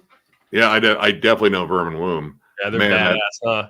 Dude, that's the grind side of Primitive Man, which is, man, dude, God, those Evan's bands are just like assaults on your eardrums and your body. Like He really likes that suffocating atmosphere where it's just everything's just, just really in your face and just there's just so much noise. And I know it's the name of one of the albums, but it's like Caustic is a good descriptor for how his music sounds. He just loves that really suffocating feel to all of his music. Dude, when we saw him on that tour they did with Blood Incantation, dude, I felt like I was gonna like poop myself. Like it was like just that heavy and like, dude, like I felt like all of my organs like emulsify. Mm-hmm. It was, yeah, like there's just something about Primitive Man, and then they have Vermin Womb's just the grind kind of side of that. Like it's still that wall of dissonance. It's just inescapable darkness. Yeah. Just completely overwhelming, just evil and filth. Dread. Yeah. Like yeah, I feel my life ending like right now. Good for him. Like, dude, I mean, he achieves some terrifying stuff with that music. Like, I mean, it's not feel good, and I don't listen to it often, but when I do, I remember it. I think that year we went to 2022, I saw Primitive Man 4 times, like on accident. Jesus. Yeah, they just happened to come through Austin, and we saw them in Baltimore. God, did we? I can't remember if Noon and I caught. I think we caught a bit of them. Mm-hmm. I think we did. Yeah, I was there for it. Yeah. Because I know like one of the were they like a second day or a first day band? I think they're a first day band. Okay. Ram's Head. Okay, yeah, because I remember them playing at the Ram's Head. I don't know, like Yaucho was the one that really kind of stole the show for me. Yeah, dude, that was my album. Oh, that was my album of 2022. Is that Yaucho album? That album's fantastic. I fucking love that. Yaucha is right when we met up with you guys. It was right after their set. Yeah, they were. I think Primitive Man played on the same. Did they play on the same day? We Or- were trying to figure that out. If they were a first or a second day band. I think they were a first day band, and I think we saw them at the Rams Head. I think they were on the same day as Yaucho was. Yeah, well, Yaucho was the second band on the Rams Head, if I'm not mistaken. I think it was that same day because remember there was no Edison lot the first day. Yeah, and we never. Every time we went to the Edison lot, we never made it back. I know we saw Primitive Man. I think we went. I don't know if y'all were with us. After that, we went and saw Putrid Pile or something like that over at the soundstage. I caught a little bit of his set because I think we were heading over there for whoever was playing after that or whoever was playing the Rams Head. But I wanted to catch a little bit of Putrid Pile. I caught a little bit of it, and then I think we ended up making a. We went over there because Skeletal was playing. Yeah, that might have been it. Yeah, Skeletal set was so good. Honestly. Shit, man. A couple of my favorite sets at the soundstage. I mean, Cephalic Carnage's closing set was so good. It was fucking awesome. That was amazing.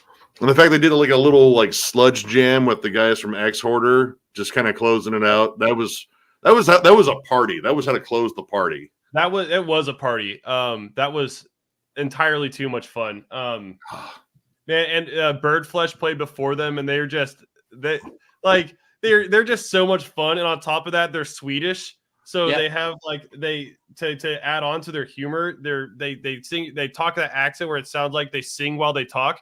Like this is the next song, and I was just cracking up, man. They were just having way too much fun for what they were doing up there. The band is a blast. I love I've never everything. heard them. I've always heard of them. I've always heard to check out their set. We kind of went just to get there early for Cephcard. And that was just so funny with all like the blow up dolls and the inflatables. Yeah. Dude, the staff for that club must have fucking hated us for how trashed it was. I'm reasonably sure they all looked at us like honestly when they were after Cephalic played like all right get the fuck out like no leave we're done with you we've had it with all of you. It's over. I see a black shirt on with some unlegible fucking font. I'm just hitting the dude with it on. I'm tired of you. But the other one was Mortiferum, or Mortiferum, however the fuck you say it. They had one of the best sets at the soundstage. Jesus. They're awesome. They're a great live band, especially considering their style. It's a little also kind of incantation worship, but they're a little bit more like aggressive. Yeah. Mortiferum are one of those bands that to watch out for the next couple of releases because they're just so good. I mean, they're batting 1,000 so far. I got their demo and their 2 full lengths. Everything's good. Mm-hmm. So yeah, I'm looking forward to that one. If 2024 decides to be another year for Mortiferum, then according to this. I mean, well, Witch shit. Vomit, Hyperdontia. Let's go. Let's go. New Dead Congregation. Oh, man, this is going to be a good year. Dude. It's going to be a great year, you guys. Yeah. if that's a tour lineup, I'm so down. Yeah, no shit. Because, I mean, I'm not going to spoil it for a collection, but they just reissued Witch Vomit's first EP, so... Yeah, I'm so to jam that, but I love everything Witch Vomit has put out. Mm-hmm. That band is fantastic. Buried Deep in a Bottomless Grave is possibly one of my favorite modern death metal albums. Like, it's just so fucking good. And Hyperdontia, of course, that EP absolutely rips. Oh, dude, that EP is the best. Some people didn't like that one. You guys got me into Hyperdontia, however you say it, whenever you guys did that review. And it's another one of those bands where they don't need to do anything really special. They just need to be hyper competent. And that's exactly what they are. Mm-hmm. They write hyper competent, good death metal. Like no bullshit, not trying to overdo anything. And that EP is just solid gold. All 4 of those songs are just ironclad, just classic slabs of death metal. Like that is modern death metal that I'm trying to hear is more stuff like that EP. Yep. There were some people that didn't like that because it is a bit of a departure from their first 2 albums, which are the songs are shorter though. Like I like that it's cleaner production too. Like it has way more of that like kind of like 90s Tampa like you know, Yeah. like It's got that Scott Burns like chunky bass guitar. Yep. Like it's awesome. Like I Yeah. couldn't believe what I was hearing. It's like, man, this is like if Scott Burns had the technology at his disposal of those guys did, that's probably what a Scott Burns production would sound like. It's a great EP, and I like that the songs are a little bit shorter than what you got on their full lengths. I think that's the best hitters they put out so far, but that's just me. But I got to thank you guys for that one. That was a great a great turn on there. I love that band, and it'd be curious to see if they actually get around to touring, because I know they have like 2 members from Denmark and then 2 members from Turkey, so that's a little difficult because I mean, Turkish death metal is very incestuous in terms of their scene because everyone's in everyone's band. Mm-hmm. So like, and most of them are brutal death metal bands. Yeah, I mean, actually, it's kind of that way, and kind of the same in Denmark too, because I believe the 2 guys, or at least one of the dudes in that, is also in Sulphurous, which is a really badass Danish death metal band as well. So I don't know. I would love to see Hyperdontia, but I will settle for a full length that is in the vein of that EP. Like I'm really on board with that. Hold on here. I'm trying to find ones that haven't been mentioned yet. Knocked Loose. I like Knocked Loose. Yeah, I like hardcore. I'm a Victory Records kid. I grew up with that shit in the 90s. I'm not the biggest fan of the dude's vocals because it's a little squeaky. Yep. That's the only thing I don't like about Knocked Loose is I don't like his vocals. But they're balls out heavy. I like that they're like slam hardcore. Like they're a hardcore band, but they still do those chromatic slam riffs. And they're not just like breakdowns, you know, there's that chromaticism to them. So as far as like pure hardcore bands that are more on like the punk rock side than the heavy metal side, that band really kind of does scratches the itch for me. Yeah, I dig them. I mean, I really enjoyed like the last Drain album too, Judiciary, Jesus Peace. Yeah, Judiciary, man. Yeah, I mean, you fucking Texas guys, man. You and your goddamn riffs. Yep. Sorry. That it was funny you say Drain. Sam and I listened to that most recent Drain album like last week. He got it on vinyl, so we listened to it on his big ass set. And man, we saw Drain a couple of years ago, and that it was so funny because their singer is like a frat dude. Yep. Yeah, he wears like shorts that go way above his knees, and he wears like, you know, he's just a normal looking dude. And he's up on stage. He like called me out. He's like, Mr. Devourment. I was wearing my Devourment shirt. Like, get up here. He's calling everyone out by their shirt before their set started. And then they started, and everyone started doing like the hardcore dancing, and the whole place started doing it. And it's like, man, these guys know what they're doing. That's fucking awesome. It was. I wish I still had the video because it was like the whole place was all doing like their swinging arms, and it was awesome, man.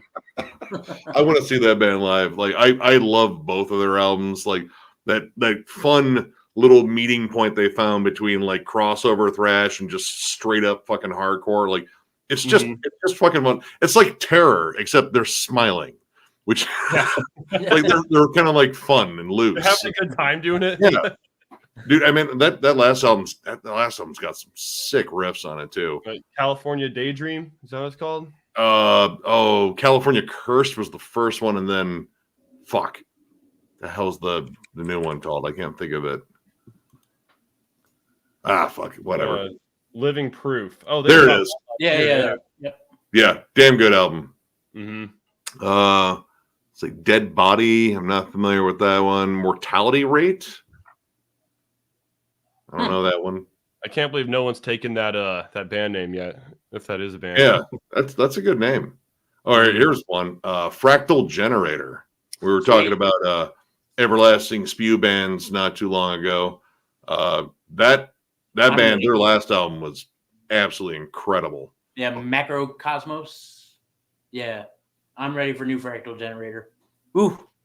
I mean, it's one of those bands that if Morbid Angel isn't going to put out a new album, then I will gladly take bands that will give me that style and do it really well. Like Cruciamendum scratched that itch last year. Mm-hmm. Great album. Amazing. Mm-hmm. Great album. So yeah, I'll take a Fractal Generator album if I can't get a Morbid Angel album. I'll take both if I can get both. Yeah, no shit. But yeah, Fractal Generator is awesome. Let's see. We got a lot of the repeats here. And his fingers crossed ones, I guess, might be one of them might be Undeath, which they might be due for a new one. I don't know. Like they're still touring a lot. Yeah, they're huge right now. Yeah, we They're just like saw up there. couple weeks They're ago. up there with like,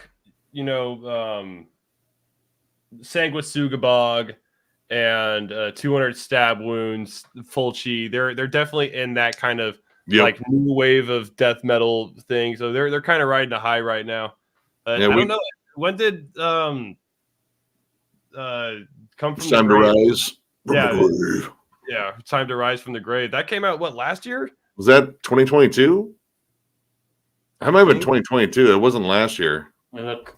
I think it was 2022. But I mean that both their albums are fucking killer.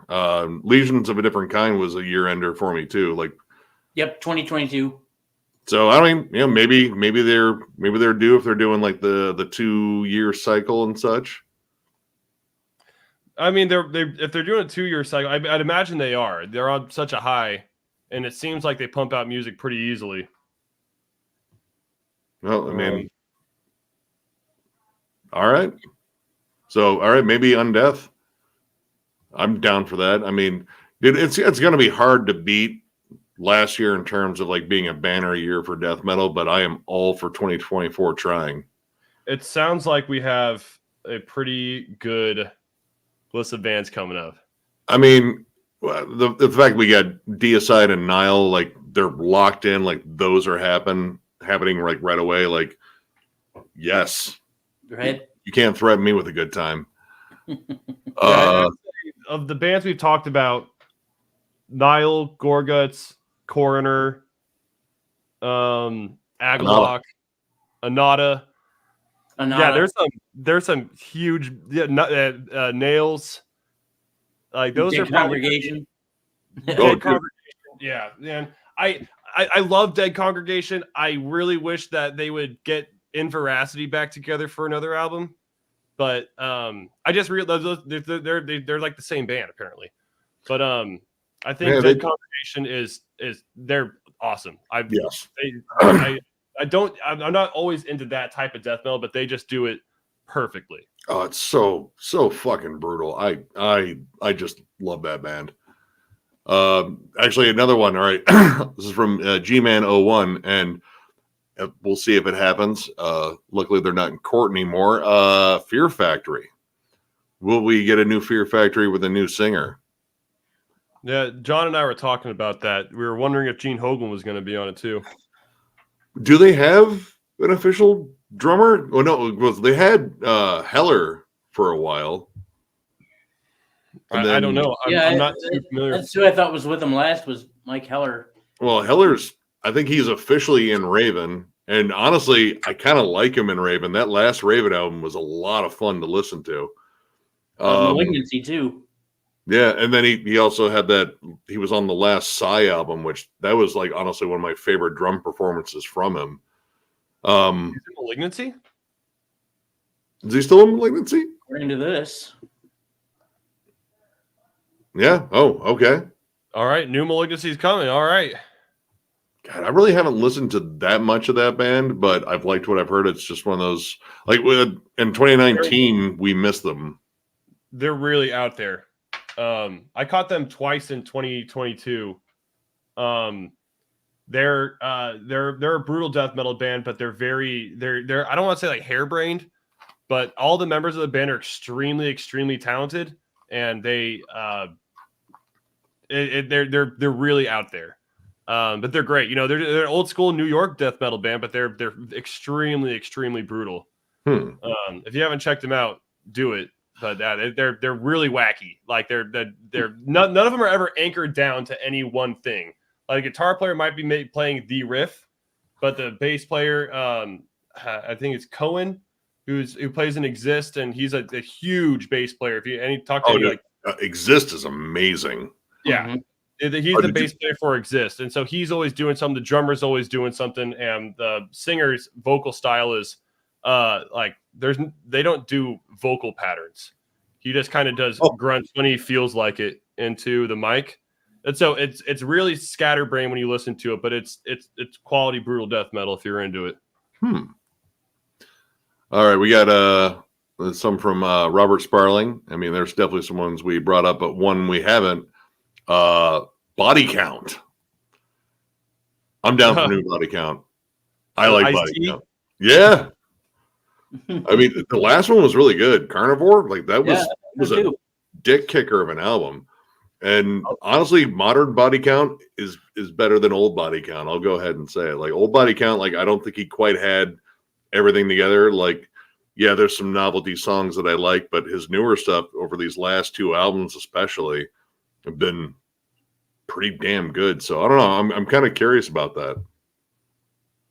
I'd check it out. I like Ice-T. I like how he's such a metalhead. Yeah, he is. And Dark Tranquility. Apparently, they just finished recording their 13th album, which I don't know who because they had a couple of members depart. One of them was Chris Ammett. He was only in there for one album apparently, but he does kind of have a bit of a rep of being difficult to work with. So I kind of wonder if that played into it. But longtime Dark Tranquility fan. So yeah, I'm 100% down for some new Dark Tranquility.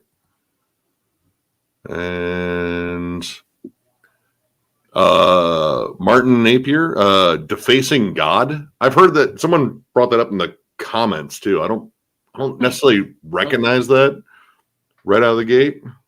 Let's see. Let's look at them up. Defacing God. Oh, all right. Maybe I have seen. I've seen pictures of the band. It's female-fronted symphonic black/gothic metal. Oh. And yeah, they had an album out in 2022. Yeah, I think I remember seeing a video because I thought for a second that was like Danny Filth, but it wasn't. It was like, oh no, that's a woman. I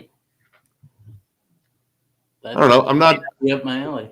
It was kind of Cradle of Filth-ish. I'm not like the biggest Cradle of Filth fan. Yeah, but and the last one that wasn't mentioned here, the Argent Paladin. Not no word of a lie. Part of me is looking forward to the new 6 Feet Under record, only because I get to bust a gut laughing at more and caveman grunts. There you go. Both of which Chris Barnes looks at as good death metal vocal performances.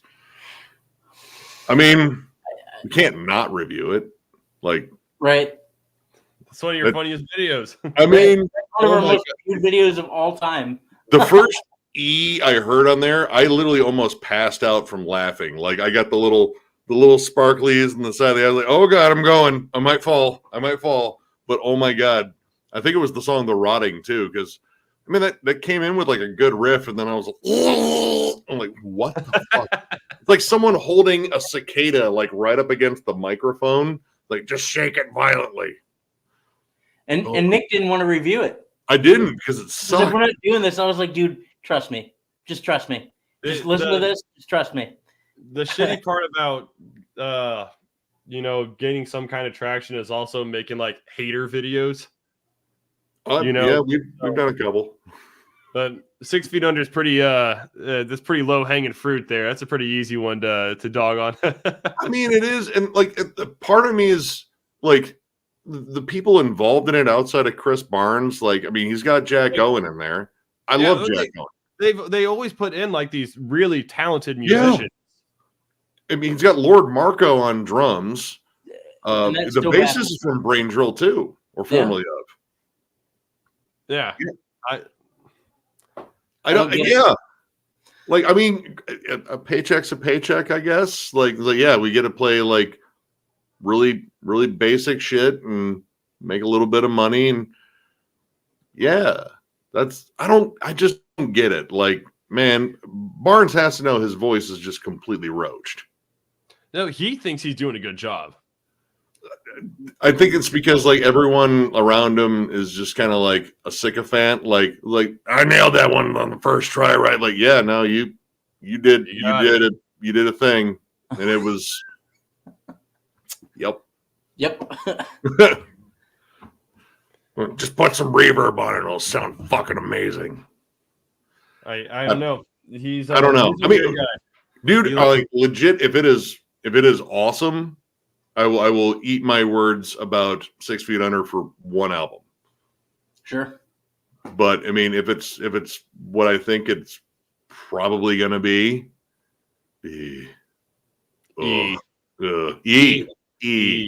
so much. Like, put them on Sesame Street, like if for just that letter, and it'll be maybe one of the highest rated episodes ever. Like, we found someone dirtier than Oscar the Grouch to live in this trash can. Like, they're getting an apartment together. Oh, by apartment, I mean a larger dumpster. Oh. Well, yeah, check some comments here because this one came up. Coffins. Yeah. I am really down for a new Coffins if they put out one. They're going to be at Maryland Death Fest. They were supposed to be there not last year, but 2022. But I think they dropped off last minute. Either that or I missed them because we were at the Edison lot. Entirely possible. Right? We missed a lot of good shit. I'm still upset we missed Malignant Altar. Dude, Discrevity. Discrevity's nuts. Like, yeah. I mean, actually, like kind of Wormdish in some spots, and kind of similar to Defiled in a lot of ways. Like, it's just wild. And then Church of Misery, Church of Misery rules. And for MDF 2019, that might have been my biggest regret in terms of bands that I missed. But I think Tomb Mold was playing at the same time at the soundstage, and I had to pick. And I mean, Tomb Mold was amazing. So I can't say I lost out big time on that one.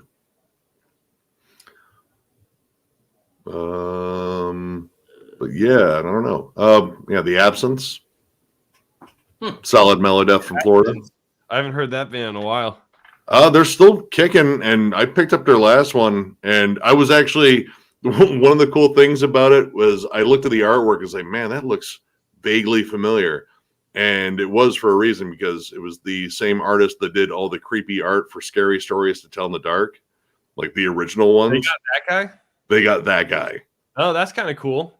Dude, yeah, I remember picking up those books and was like, dude, the pictures are scarier than any of the stories. Like, I was about to say the exact same thing. Oh, dude, the frequently like dripping lines and everything. Like, is that blood? I don't know. It's all black and white, but like the chick with the hollow eyes and the gangly teeth, like rotted out faces, and like just everything was kind of obscured. And that's this is a kid's book, by the way. This is a kid's like back in the 80s. All the we didn't give a fuck. Would set up to be all scary, and then they'd have some kind of like funny payoff at the end, or some like kind of quip or something. It's like, I'm trying to get scared here.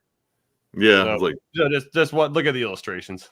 I mean, that's where the nightmares came from. Again, like the 80s did not give a shit if your kid slept fine that night. Like, dude, same generation. Like, Poltergeist. It's a PG movie.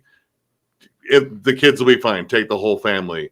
Millions of nightmares later. All right, maybe we need like an intermediate step between the PG and the R thing, because people are kind of complaining about that. Let's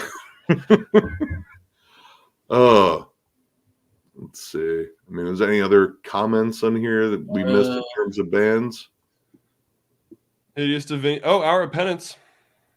I mean, I'd be down for an Hour of Penance release. Yeah.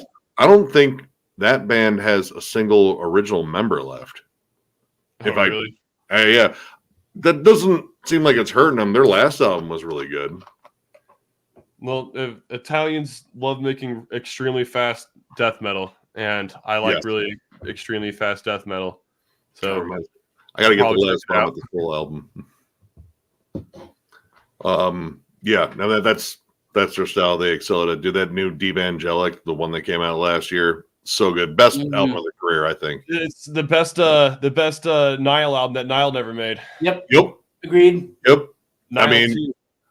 it's undeniable. I want to say, like, I was talking to someone like, I mean, it doesn't like entirely sound like it. Listen to it again, dude. It's a Nile album, and that's not a dig. Nile's awesome. I don't hear a lot of like Nile worship bands. Like we had the one from, actually, I think they're from South Carolina. Old Cough. Yeah. Very transparent about who they love. It's fine. I don't have a problem with it, honestly. Like, there's no such thing as too much Nile. And they did it the way that they want to do it. And Evangelic's already a really fucking good band. So good for them, man.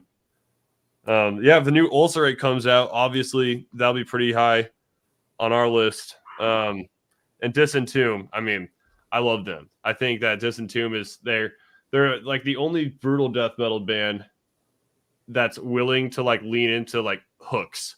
Yeah. You know, like all the other brutal death metal bands are pretty intentionally like non-hooky, and they're just trying to pummel you the whole time. And Disentomb kind of know how to like put those little earworms in there and still remain really brutal. And I think a lot of like if you talk like the really brutal death metal guys, they not all of them love them for that, but it's like it's kind of nice to hear a brutal death metal band that's actually kind of catchy and isn't like not as like half baked. And I'm saying this as a huge brutal death metal fan. But it'll be really cool to hear Disentomb come out with another one. I could probably ask Sam, the other guitar player. He's good friends with the bass player for Disentomb. We could probably get some information on when that's coming out.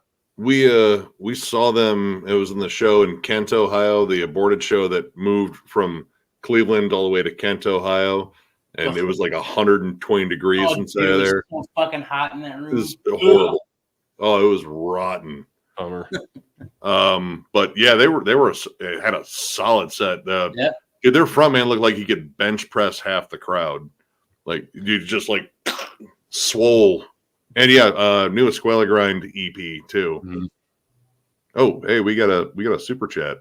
Oh, hey, thank you. Woo! Thank you, T Baggins. I love that name. Is there gonna be a new pallbearer? I'm sweet. So, stay tuned for future States of Metal thing because I did Arkansas and of course I had to talk about them. Pallbearer is amazing. Everything. I love it. I'm stoked. Dude. Just epically sad and riffy. I love it. Perfect. I love that band, man.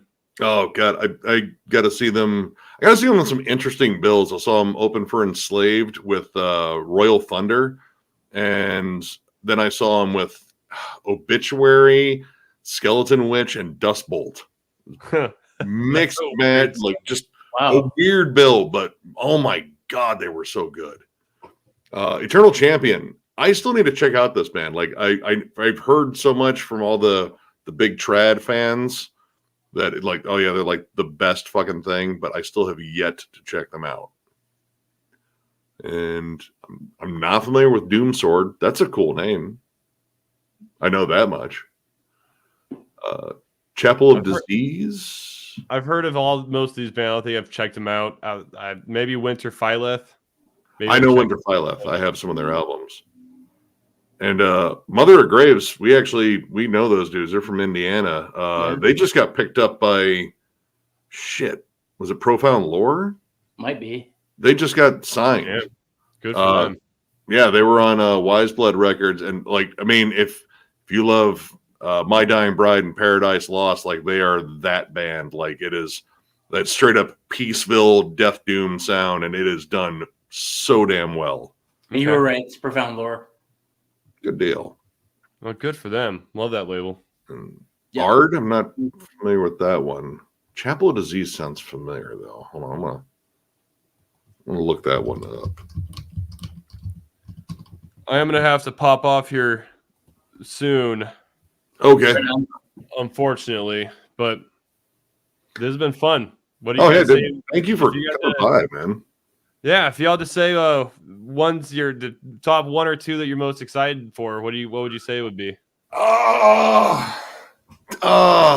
Still remains. I mean, Dude, like all right, the Deicide one's kind of like that's got me in my old school feels. Like that was, that's an OG death metal band that I got into when I was getting into death metal. But I gotta say, like Nile and Skeletal Remains are pretty high up there. Blood Red Throne. Blood Red Throne, that one's just gonna be fun. Like Definitely. I'm gonna get riffs and it's gonna be awesome. They're gonna hit me over the head and I'm gonna ask for more. Wait, what? Sorry, I saw this description. What? Okay. I mean, I like Dire Straits, so I don't know how that's going to translate to death metal, but now I'm curious. Yeah, me too. But yeah, I think I don't know. Deicide's kind of the top one just because it's Deicide, and yeah, that's kind of all the reason I need. But yeah, like there's a lot of stuff. Like I mean, if the coroner one happens. Yeah, that would probably be my most anticipated if it happens. We'll see though. Yeah. We'll They've been teasing that for a minute. Let's see. Well, all right, fellas. Well, all right. Buddy. Thanks for joining us. Thanks for joining us, man. Good chat, and we'll keep you posted on all things Denver in the future. And yeah, if you're going to MDF, I would get on the tickets here. Yeah. I think they're down to single days, maybe. They do. So they have random weekends where they'll do full weekends, but we'll see. I'll look into it. I didn't know they changed the date, but it's really good seeing you guys yesterday. So yeah, well, I'm glad you told me because I don't know when I'd figure that out. But yeah, guys, it's been really good seeing all of you. Thank you so much for having me. Too, man. Yeah, we'll talk about Denver. Come hang out to everyone watching and check out Cathexis if you like heavy metal. And I think this crowd does. I hope so. Yeah, it was an awesome time, guys. Let's have some fun in the future, and we'll be talking with you soon. Got lots of cool stuff to share with you guys. Oh, awesome, dude. Awesome. Later, brother. Be well, man. See you soon. Yep.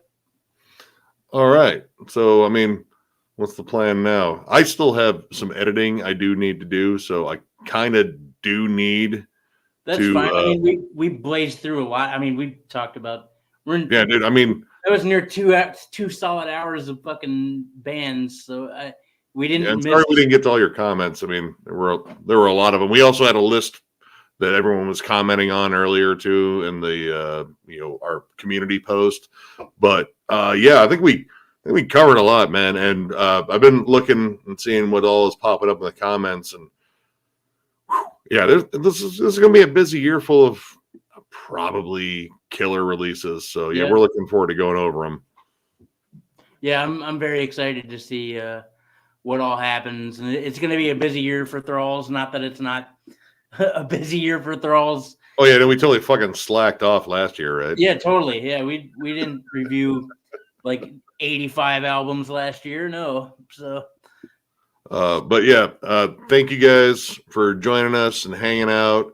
And yeah, believe me, we're gonna be we're gonna be covering a lot of stuff.